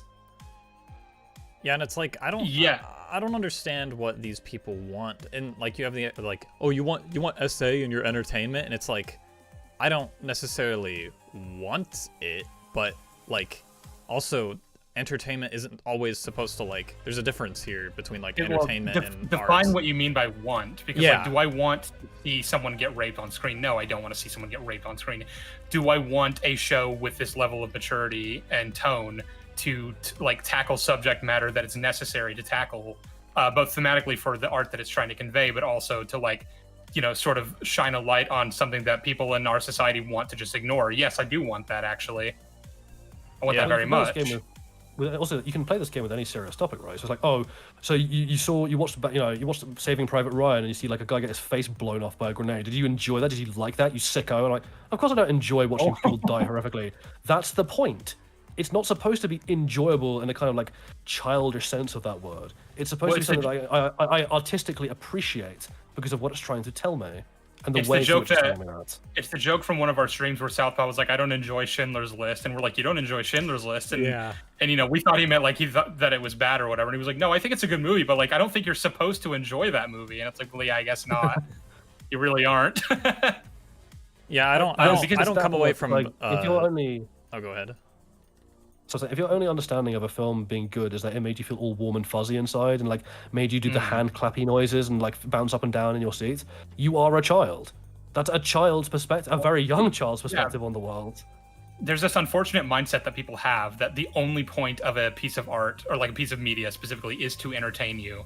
right? So then you get people like that one guy on Twitter that we were looking at earlier who was like talking about how if you think that this scene was necessary, that is because you find a scene where a woman is like an attempted rape happens. Like we find that entertaining, and it's like no. Yeah, that'd be fun like, in some sense. Yeah, that we somehow like just like get off on it. I'm like, no, it's not. That's not what that is. That's not what art is. Like art isn't just for your own entertainment. That's a very reductive and shallow way of looking at what art is and can be. You know, and I'm not saying that there can't be movies and shows that are just there to entertain you. You know, you got your Tom and Jerry's, but like. This isn't Tom and Jerry, is it? This is Andor. The thing that I wanted to get at was like, and I don't know if this is something that people like Star Wars theory really believe, or if it's just the excuse they've come up with to justify they like wanting to remain ignorant of like of something like the big scene. But like the argument you tend to get there is like, sorry, hang on. The argument you tend to get there is that like because Star Wars is primarily oriented toward children, this is the kind of thing that doesn't belong there. And so then you have to get into the arguments of like, yes, well, Star Wars is primarily geared toward kids. It's really like supposed to be a family-friendly franchise. But Andor, and specifically Andor, is targeted for adults. It is an adult show. You don't have to like that. That's just what it is. And you know, people like to argue like fundamentally should there be a show in Star Wars that's for adults that kids just shouldn't have access to? And I'm like, I mean, I think so, and I don't really see why not. But like, if you want to die on that hill, then as long as you're dead, right? Given the reaction we've had to it, I'd say it was more needed than that. Like, you know, ironically, the reaction to it proves its necessity. Because like, apparently, you people did not fucking grow up, and like, you know, if Star Wars had just been the first step on a very long journey of ideological growth and self-discovery and metacognition as you grew older, then sure, you could argue that the place of Star Wars is not to be that gritty adult thing, and that something else could fill that role. But apparently you stupid motherfuckers didn't get that memo, because you never grew up. And if you're still watching Star Wars and it's the only thing you're going to fucking watch, then yes, we're going to have to make an adult version of its ideas to tell you what apparently you missed. Yeah. But like, you know, whether or not you agree that Star Wars, like an adult-oriented Star Wars show should be allowed to exist, that doesn't matter, because the point is it does exist. It's out there, and it is known. Like everyone knows that Andor is like an adult show, and that you shouldn't be showing your kids it. And like this is something I said on Twitter, but like the sexual assault scene happens in season 2. So if you've taken your kid through all of season 1 and somehow still haven't picked up on that, you shouldn't be showing this to your kid. That's really not Andor's fault, is it? That's not Tony Gilroy's fault. Nope. It's not made for little Johnny, who's like just gotten out of like middle school, you know, or elementary school rather. Star Wars theory, who's meant to be a man who's grown up and gone through the schooling system and experienced the world, but apparently hasn't. Well, he is. I just, you know what? Every time he's like, "Oh, I don't want this," it makes me uncomfortable. It just gives me that feeling. It just reminds me of that fucking scene from Mitchell and Webb, where he's like, "You know, Hans, are we the bad guys?"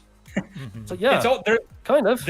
There's also this hypocrisy from theory that I really wanted to bring up, which is that, like, I don't know how much you know about Star Wars Underworld, but, like, you know, not only was that, like, literally going to be an HBO show, and that, like, George was going to have HBO be the, like, people who distributed it, but, like, that show was going to be a much more adult-oriented Star Wars project, and it was going to touch on a lot more, like, adult-oriented themes. And it was going to be, I think Game of Thrones was even, like, an inspiration that George kind of had for like what that was going to be, or at least something to the effect of Game of Thrones. And obviously, like, when a lot of the like what Underworld would end up being started like coming to light, obviously Star Wars theory covered that, because it's a George Lucas project that he needs to dick ride, right? But specifically, he was like, I wish this show existed, and I wish, you know, this show that would have been HBO produced, like an adult Star Wars series, I wish that had come out. And now, when it comes to Andor, just because it's a show he doesn't like, he's like, "Oh, Star Wars is trying to be HBO, and they shouldn't be doing this. This is a kids thing. It's a Disney show." Blah blah blah blah blah. And I'm like, you can't have both perspectives. You do not get to have both perspectives. And it's one of those things where I'm like, it's not just that you're dishonest. It's that meme of like, "Oh, I just don't want it to be political." And like, but the problem is that it is political under any definition of the word that makes sense. And so what you really mean when you say I don't want it to be political is I don't want it to talk about things that make me personally feel uncomfortable. Which, like, yeah, fuck you. Yeah, well, unfortunately, that's what art is for. So. The another 5 from Natalie's. These Star Wars ain't political idiots ruin the fan base for people like me. They hate the show like Andor, no matter how good the writing is. Yeah, and they do. Yeah. I mean, the thing is, like, I just like bullying them because I like cyberbullying, but that's besides the point. They just won't change their minds, and I think that's just funny to see, like, how far they'll go to defend their idea that this world is not, like, inherently political. Like, sure, you could make, like, the argument that, like, A New Hope doesn't have, like, strong political arguments in it. I would disagree with that. well, like on like a first watch through, like, it's just like, oh, it's just the farm boy that, like, the farm boy that fights the Empire. The idea of, like, great. one guy from a backwater nowhere, he can make a strong difference against a tyranny so big and so evil and seemingly impossible. That's all apparent in A New Hope, and it's great. I guess like a kind of like more salient example would be something like Ratatouille, right? Where you're like, that is like, not many people watch Ratatouille and like come away thinking like it's talking about the structure of society in some sense, right? It's like, oh, it's a fun, uplifting story about like personal, you know, growth and endeavor and you know, finding what you're good at. But then you actually like bother to like go back and look through the themes in more detail, and you're like, no, there is a kind of societal application of this, right? And that there is a kind of commentary on how, you know, you can come from any class of life and still be this fucking great artist.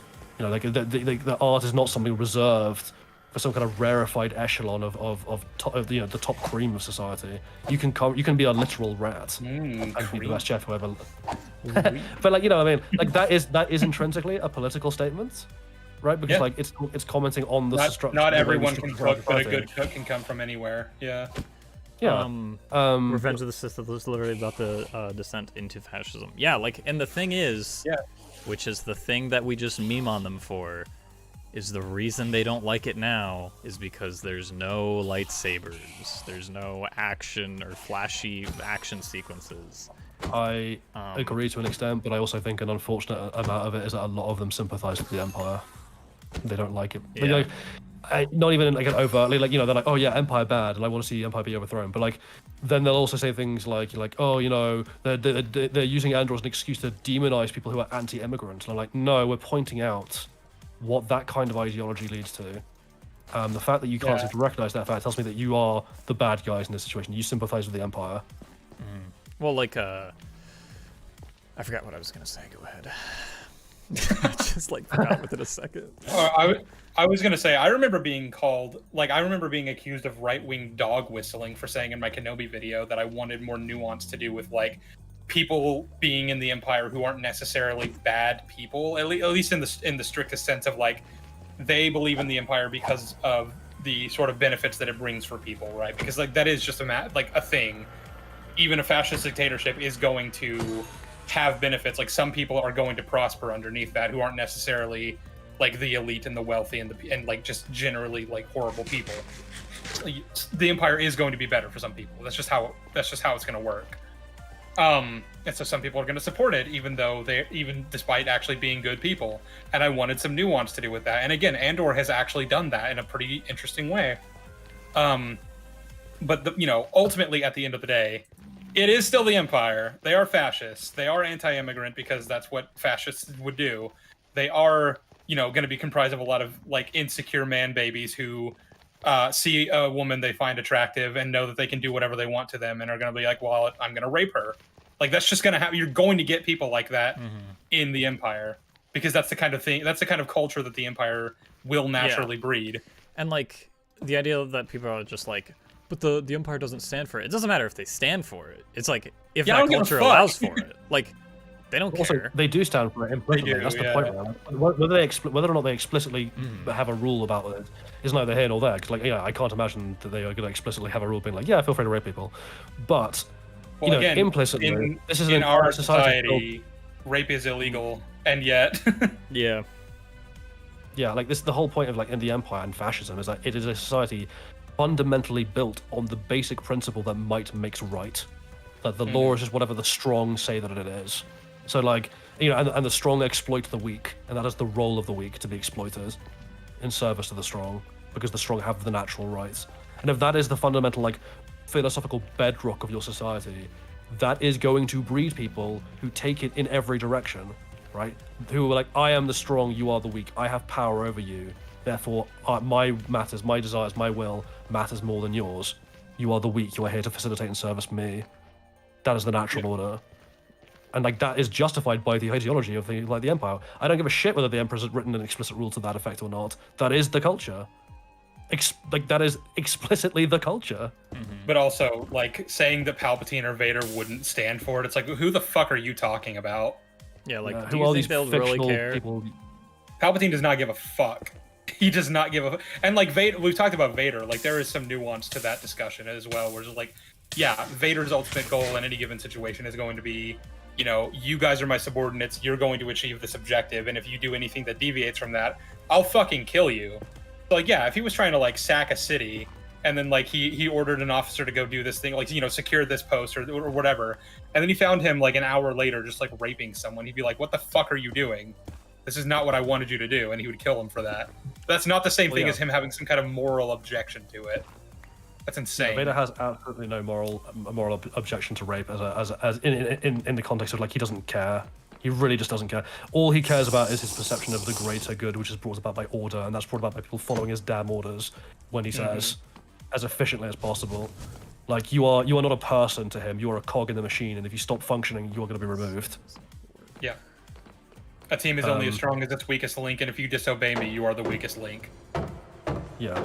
And like, you know, the reverse situation we talked about was like, you know, imagine said, you know, Vader was like, I have female subordinates, I want you to go do XYZ mission, like go and secure this post or whatever. And a male superior officer waylays her along the way and tries to rape her, and she fucking shoots him in the head. Vader would not care that she did that, because from Vader's perspective, she was doing everything she could to follow his orders. But like, that's not because he finds the man's attempt to rape her like on some like intrinsic sense distasteful. Yeah, he doesn't care. He just doesn't. This is a man who snaps children's necks in the street to draw out his enemies. This is a man who slaughtered children by the dozens on the remote possibility that the guy who ordered him to do it could save his wife from death. Like, he does not give two fucks about crossing moral lines if he thinks it's going to serve a greater purpose. Like, you know, put it this way: if Vader in A New Hope had been like, you know, this torture robot isn't working on Leia, but her file says that she's deathly afraid of sexual trauma, he would have absolutely ordered someone to go in and rape her, or threatened to rape her to get the information he wanted, and carry through that threat if she refused. Like, he absolutely would have done that, and it's absolutely insane to me. Yeah, it's almost like he's a really monstrous villain. The fact that we have people like Star Wars Theory trying to be like, no, he wouldn't do that, and he wouldn't condone that, and also the way in which they talk about he wouldn't like, stand for this. My best buddy. Yeah. It's like, he's their close personal friend. Like, I hit my buddy Anakin up, and he assured me he wouldn't do. It's like when Trump talked about like, oh, I phoned Vladimir Putin, and he told me he would never bomb children, and I believe him. I phoned Vlad, my main man Vladdy Vlad. boy. But it's like I love this like new. This is not even a thing that I like intended for, but I've basically turned feminist Vader into like a meme now on my Twitter, because like, I keep just making fun of that entire stance. And I got a post that just blew the fuck up for no reason, where it was just like him being like, hey, women are chill, you should like respect them. Hey, yo, man. And a lot of people who were not following the Andor discourse or knew anything about what Star Wars Theory said had no idea what to make of my post, so they thought I was just actually propagating Vader as a feminist icon, and I love that it's taken on that kind of new life. I think that's beautiful. I like the idea of Vader being this stunt feminist. He wears a shirt that says the Force is female. My mother was a woman. Well, as a son of a mother and the father to a daughter. Husband to a wife, father to a daughter. Wait, I have a daughter too? This is wonderful news. Hey, Emperor, I have a daughter. Look what you've done. You set him off. He's gonna be like this for hours. Like, wait a second, you told me I killed Padme and my anchor. And like, so how does she have 2 kids? That doesn't add up.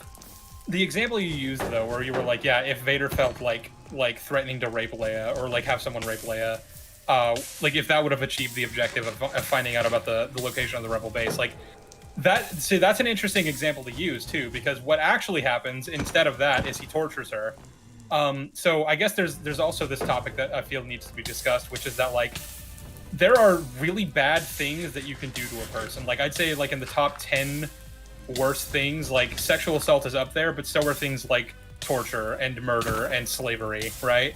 And those are the kinds of things that are depicted all over media, but even especially in Star Wars, like, those are all over Star Wars. And for some reason, those are just not taboo in the same way that sexual assault is being treated as taboo. Well, I was about to say, like, Bix's torture in Andor Season 1, like, is that better or worse than the prospect of being raped? Like, both of those are a deep and profound violation of her bodily autonomy. Yeah, or to go back to the Acolyte example that we unfortunately had to spend ages discussing, it's like, well, he wasn't, you know, what's his face, Tolman's character. What's the character called? Torben.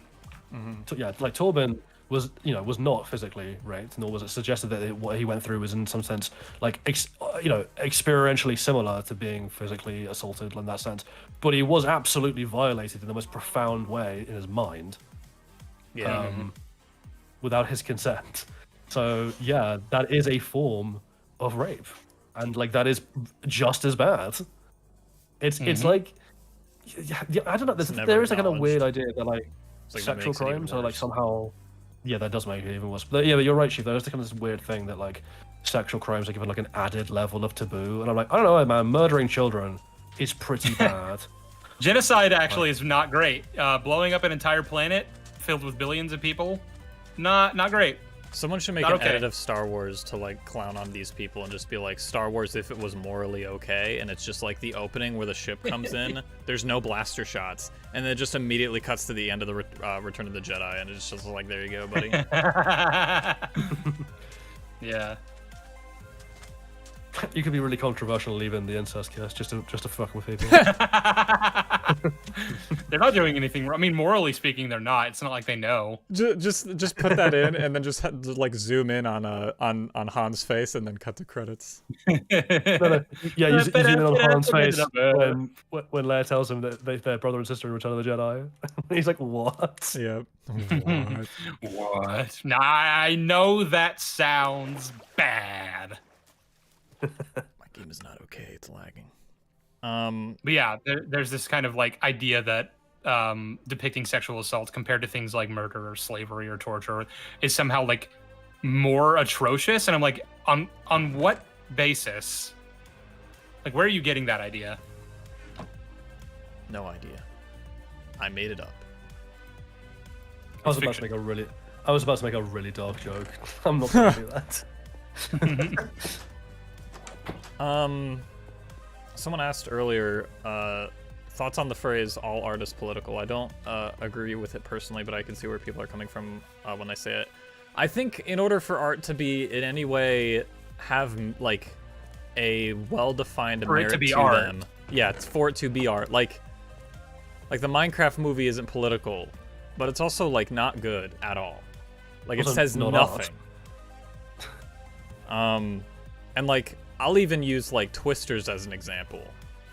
That movie isn't very political, but it talks about like, hey, these property tycoons that like capitalize on the tragic destruction of other people's homes just so that they can turn a profit. That's not like a good thing. And I'm like, wow, that was in the movie about cowboys killing tornadoes. That's crazy. I'll say, I think it is technically possible to have art that is still art, that is not political in the sense that like the message it's conveying is not about how we should organize our society, because that's, you know, let's be clear, that's what the word politics means. It's you know, any idea that relates to the functioning and the creation, functioning, maintenance and organization of society. So if like I made a piece of art that was like just for, I don't know, a romantic partner, and the theme of the art was just I love you, right? That's not a political statement. I'm not talking to her about how we should organize, or him about how we should organize society. But like that's going to be a very rare example, because most of the time what an artist will actually be saying is something more along the lines of like, people should be kind to each other, which is absolutely political, because it absolutely is about how we should organize interpersonal interaction on a giant scale, aka civilization. It's very hard not to be political when you're making art, and any time you hear that expression of I don't want my art to be political, they're usually going to talk about popular art, which is art that aims towards multiple people, which is going to have a generalized message and therefore will always have some kind of link back to how we relate to our fellow humans and therefore how we organize society. Yeah. But it's woke now. It's making me think. Like, that's the thing. Like, I challenge you to think of a single piece of popular art, like but not even pop art in the sense like made by for general audiences to make money. Just art aimed at more than one person in its messaging that is non-political. I don't even know if that's possible. Like, just actually, here's another one. Just pull any random movie out of a hat. Like, even the silliest examples you can think of. The Cat in the Hat. The Cat in the Hat. Actually, I can't remember what the Cat in the Hat's even about, so I'm not sure I could comment. The Working Man. Except no, that movie's about like child trafficking. So Spy Kids. Spy Kids. Spy Kids very definitely has anti-oligarch messages and also like anti-exploitation messages and messages about the importance of family values. So it very clearly does have political messaging. Isn't the president in the United States literally in one of those movies? I think so. Well, Home Alone 2 also has the president of the United States in it. Not anymore. Here's a silly example. And someone's like, is Air Bud political?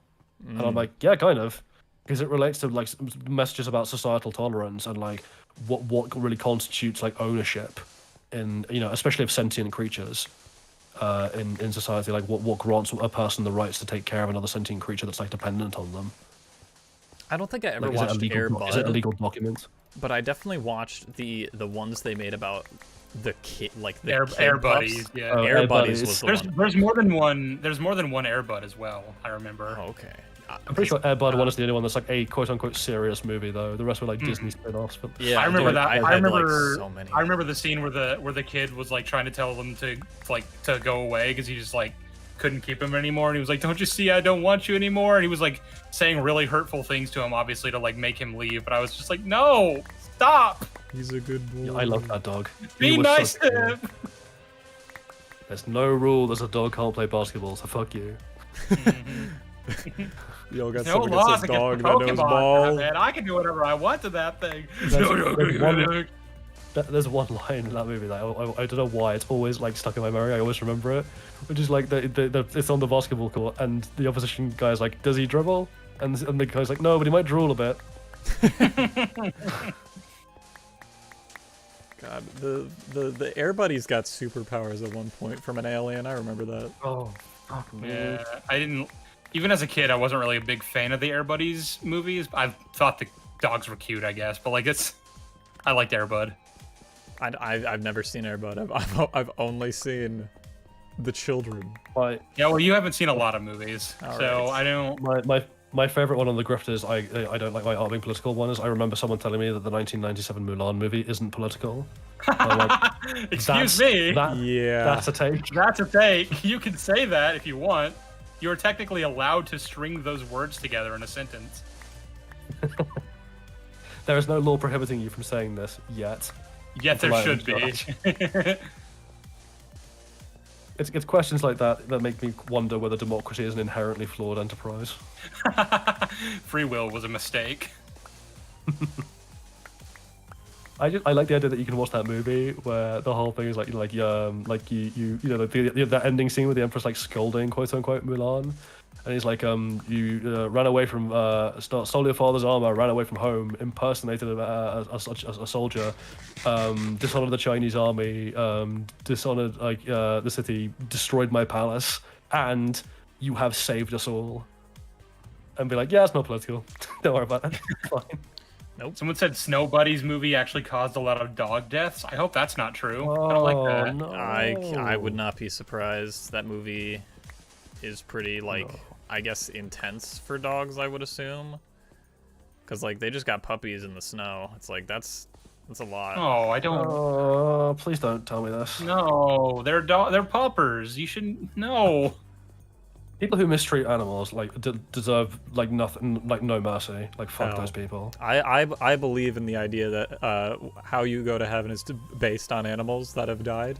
They're just like, was he a good owner? Yeah. Oh, all right, go. Yeah, is that meme of that dog standing by St. Peter, and St. Peter's like, he's been waiting for you for 25 years, and the dog's like, you were always busy and you didn't play with me with the ball, and the guy's like, oh shit. And he's like, now we have all the time to do as much of that as you want.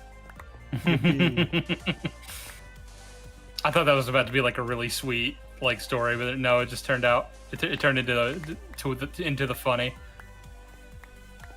You're like, dogs are the best. I love them. Man, animals are great, and people who mistreat sentient animals need to be beaten with sticks. It's like people like I put it on the same rung as like people who abuse children. It's like you are just the fucking worst kind of person, and you You're a don't monster. deserve the light of you don't deserve the light of heaven.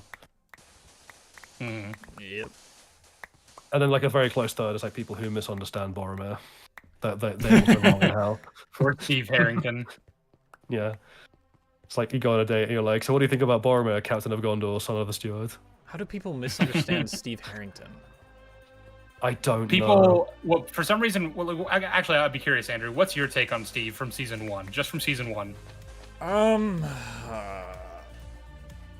It's been a while. Like he starts off as you're obviously like looking at him from how it is in like the first couple episodes. It's like he's not great of a guy, but like at the end he's like, well, I kind of want to be better.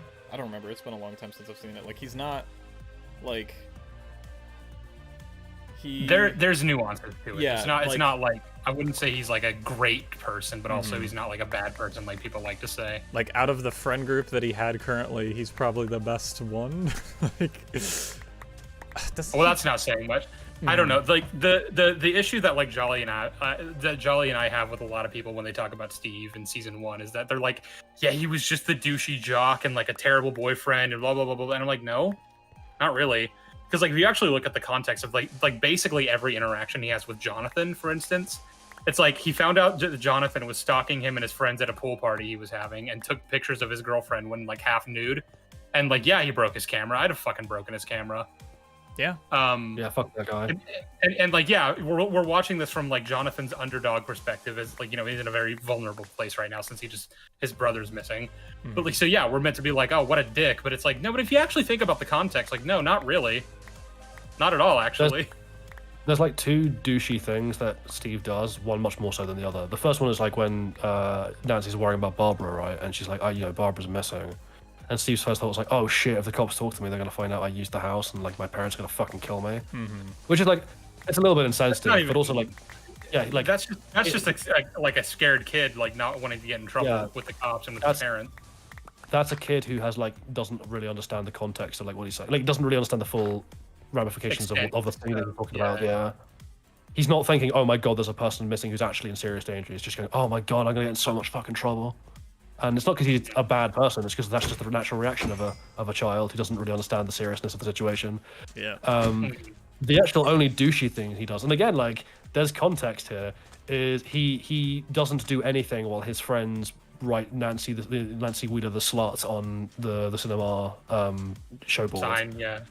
Yeah, and like, even then, he doesn't actually physically participate. He just doesn't stop them. And then like the second, and then goes to clean it up later. Yeah. Yeah. Well, yeah, and then like he has to fight with Jonathan, where he like gets his feelings out basically, and by the way, he loses that fight, and so he's, you know, even though he lost that fight and his girlfriend is still with Jonathan at that point, he feels really shitty about what's happened because he's like, that was not good. Like, you know, that was not a cool thing that I did. Like, what the fuck was I doing? And like out of just guilt on his own merit, like, with, you know, without anyone having to prompt him or anything, he volunteers to go back to the cinema and be like, no, I will clean this up. I will fix this. And then he goes to his house to apologize. He goes to Jonathan's house. He doesn't even know Nancy's there. He goes to apologize to Jonathan independently of Nancy because he doesn't know that she's there. And finds out she's there.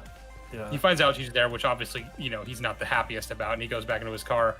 But then, like, what's the events that follow? Like, he goes back in to because when he goes in, they're preparing to attack the Demogorgon, and so they're like trying to shoot him out, and he's like, no, I'm trying to, I'm sorry. And then Nancy points a gun at him to be like, get the fuck out. And he's like, what the fuck is happening? And then the Demogorgon breaks through the wall. And like, given that he has absolutely no context what the hell's going on, he freaks the fuck out. And like the second the thing is gone, he like bolts for his car. But like, by the time he gets to his car, he sees the lights flashing in the window and goes, oh, actually, Nancy and Jonathan are in danger. And they need help, yeah. And he goes back in, the fucking legend, with a baseball bat to attack this giant demon from hell that he has absolutely no understanding of, knowledge of, context for, or anything. Like, he went to apologize to a guy who he thought was cheating, cheating with his girlfriend, and then like he runs in to save them from a fucking demon with a baseball bat. Like Steve's a real stand-up guy, actually. He's a fucking legend. Yeah, he's like a really good person. Yeah. It's like the Boromir thing. It's like people who like watch the Fellowship of the Ring and they go, Boromir's a dickhead. I'm like, you are a bad human. Yeah, it's like this man has been fighting them off for as long as he can remember. It's also really funny if you read the book version, because book version is even more like book Boromir is like the only competent member of the Fellowship. Like every time they run into anything, he's like, we have to do this or this will happen, and then gets ignored, and then lo and behold, thing happens. Imagine my shock. I was right. Yeah.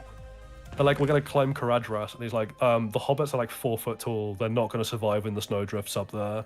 And lo and we're gonna behold, lose them. and the fucking hobbits are dying, and no one knows what to do. Oh, that's the thing. Boromir's like, oh yeah, if we're gonna climb this giant fucking snow-capped mountain, we should probably bring firewood, because there's not gonna be anything to burn up there, and we will just freeze otherwise. And Gandalf is like really snide at him for it, like chews him out for being like so stupid as to suggest that. And then lo and behold, storm blows in and they nearly freeze to death because they don't have anything to burn. And then Boromir's the one who like picks up the hobbits because they're like drowning in the snow and like physically like carries them through it with Aragorn. But it's Boromir's idea to do that. And then like, you know, and even just go back in the film, like, you know, Gimli goes in and sees the tomb of his cousin and all the dead dwarves, and he's like fucking losing his mind with grief. And the only member of the Fellowship that like goes to comfort him is Boromir, who knows firsthand what it's like to lose your friends and family in a fucking war.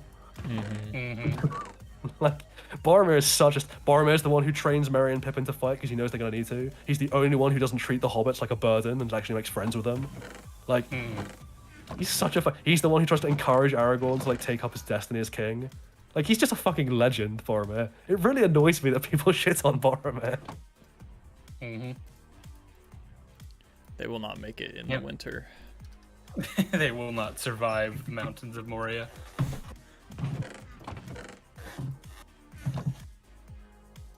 Yeah, Boromir's a fucking legend.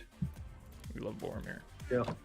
What's funny is like the films fully recognize this, right? Because like as the films go on, like all the other characters took inspiration from Boromir. Like Aragorn wears the van braces and like takes Boromir's messages to heart. It's Boromir's selfless sacrifice that inspires Merry and Pippin to like do something proactive in the war and actually make some use of themselves and like grow up as people and engage. You know, like it's Boromir's sacrifice that is the thing that finally pushes Faramir to like actually stand up to his father and let Frodo go. And like, you know, all these like things that would only have happened because Boromir, like in this example, and yet you still have like idiots running around being like, I didn't like Boromir. He was just that angry guy who was mean to Frodo. God. He tried to steal the ring, and I'm like, yeah. Why would you do that? That's not a good thing to do. It's the ring. It feeds on your like most vulnerable aspects, which for him was like fear of losing everything that he's fighting to protect. And he's like, if I had that power that the ring provides, I could save everyone. I could save Gondor. I could save everyone from death. Yeah, and then like we in the second movie, at least the extended cut, we get to see flashbacks. And it's like, man, this man ain't done nothing wrong. Defending his brother from their father, like he's like, you know, all the men love him. Like just Boromir's great.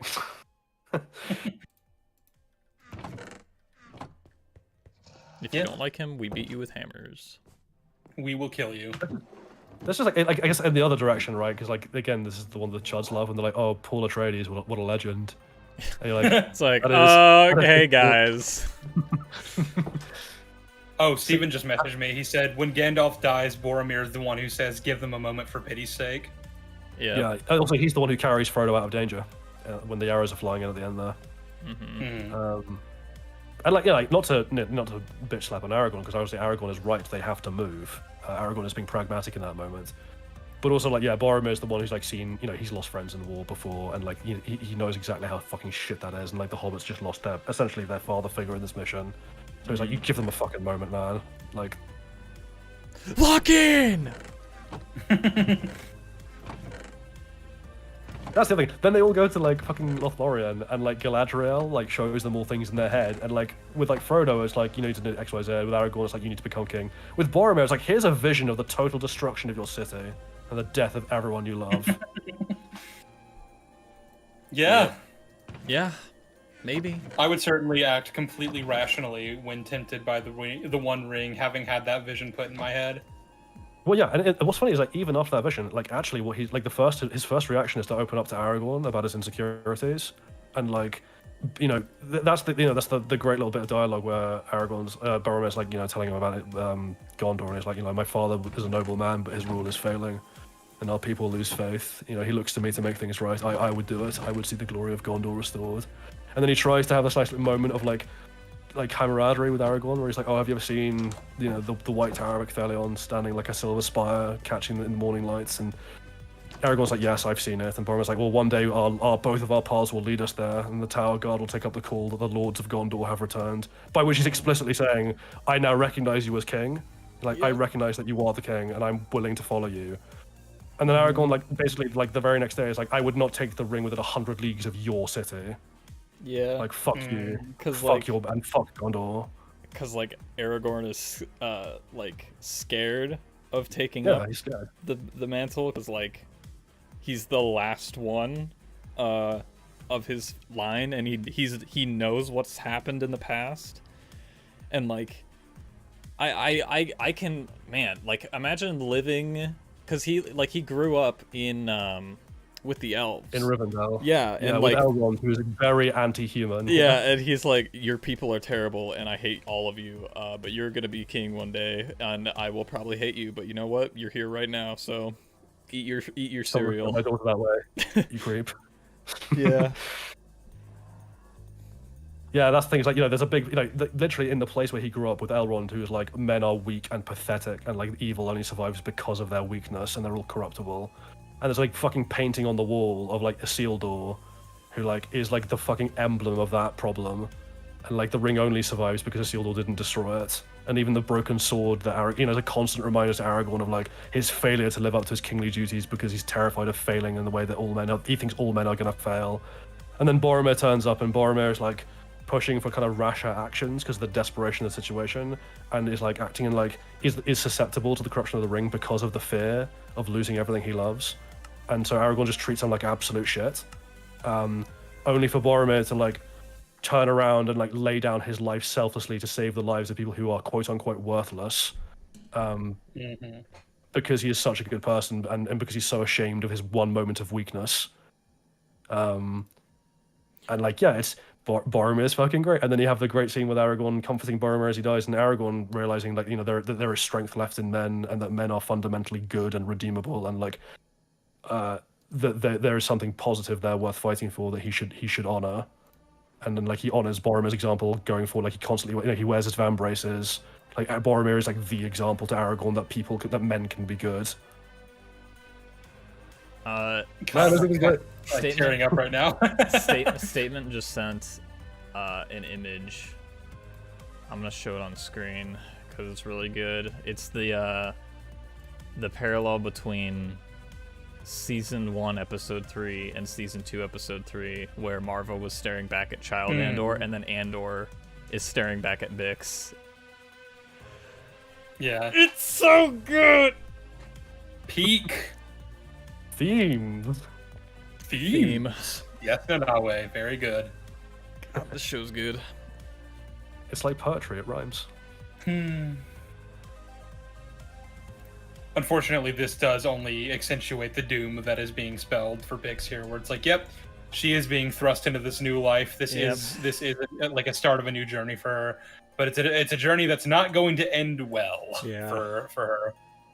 Something I liked, by the way, a little moment, was like they were doing an interview with Diego Luna, and someone was like, "Oh, by the way, like talking about Rogue One rather than Andor," but this is during the Andor press stuff. Whereas like I noticed in the scene where Andor and Jin are like are on the beach waiting to be incinerated, and they're like they're holding on to each other, that Cassian deliberately like opens his seems to deliberately open his eyes to stare into the light as he's disintegrated, and like he's like, oh, and the interviewer's like, oh, was that intentional?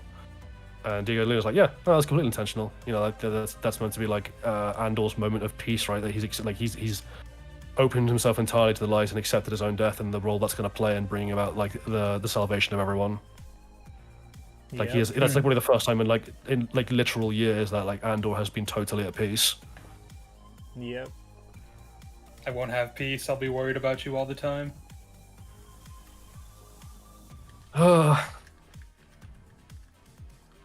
Good art moves people. It's almost shocking to remember that now. It's like this is like the kinds of things that we are always advocating for when people are like, "You're too mean to the Mandoverse shows," or "You're too mean to you just nitpick everything," and I'm like, because it can be this.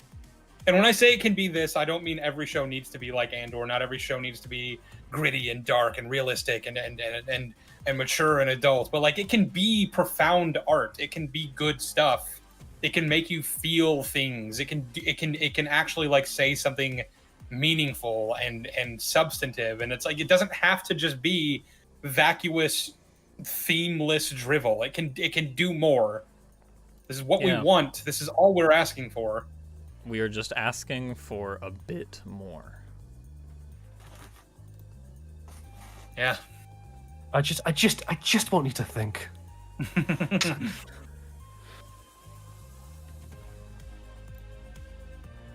But yeah, see, It's actually insane to me that like low budget BBC shows from the early 2000s do a better job, like a much better job of conveying theme than like huge budget $100 million projects coming out of Disney.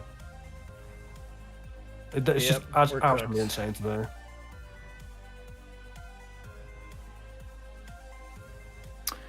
I did a community post that said, man, it's really nice when Star Wars is good, you know, obviously with a picture of Cassian. Someone just commented, my favorite part was where the evil badman came to check people's work visas. I love sci-fi. How do you think society works? I'm going to stop you there, Andrew. You lost me at how do you think? Yeah. How do you, how do you like what do you do? Like I want to be in your brain and see how you work. It's kind of one of those things where, like, I don't know if you've ever been like super drunk, like paralytically drunk, to the point where like you can barely walk or not even walk, and like the way your mind operates when you're that level of drunk is like you're not even like thinking in words, like it's just impressionistic, like lurching from like sentiment to sentiment, like food, want chips, blah blah, you know, must go bed, blah. There's like no kind of like sense of continuity or organization to anything you're doing, and I genuinely have this like deep-rooted fear that might just be how the majority of human beings think normally, and that really scares me. But like then I see comments like this that are like barely a step up from that kind of like animalistic, primal, like instinctual lurching, and I'm like, oh my god, I think I might be right. That's horrifying. Grog does not know. Grog not care about theme. Grog eat apple. Yummy. Hey, you leave Grog alone. You leave Grog alone. Grog is a good character in Vox Machina. Grog think that artistic expression very important. Grog think sexual assault scene handled very tastefully. It's like, wow, Grog, that was very insightful. And then Grog's like, oh, I don't know what I'm saying. Grog beat stupid Twitter people with hammer. Yes. That is absolutely something. That is absolutely something that Vox Machina Grog would do. All right. Hey, Vox Machina Grog stood up against like all his brutish like relatives to like try and save the lives of two little people that he never met before. Yeah, Grog's great. Grog is great. Grog in the house. Grog is good. He is best boy. Ain't never done nothing wrong. Alright, I'm still thinking about Boromir. I'm just thinking about like him taking those arrows. Yep. That scene always gets me in the feels. It's like that and the ending of the film The Green Mile, like always really get me. What's The Green Mile again? Is that the no? That's the Tom Hanks movie based on the Stephen King novel with I can't remember his name, really large black actor who plays John Coffey. Oh, okay. It's like set in the 1930s and it's like death row.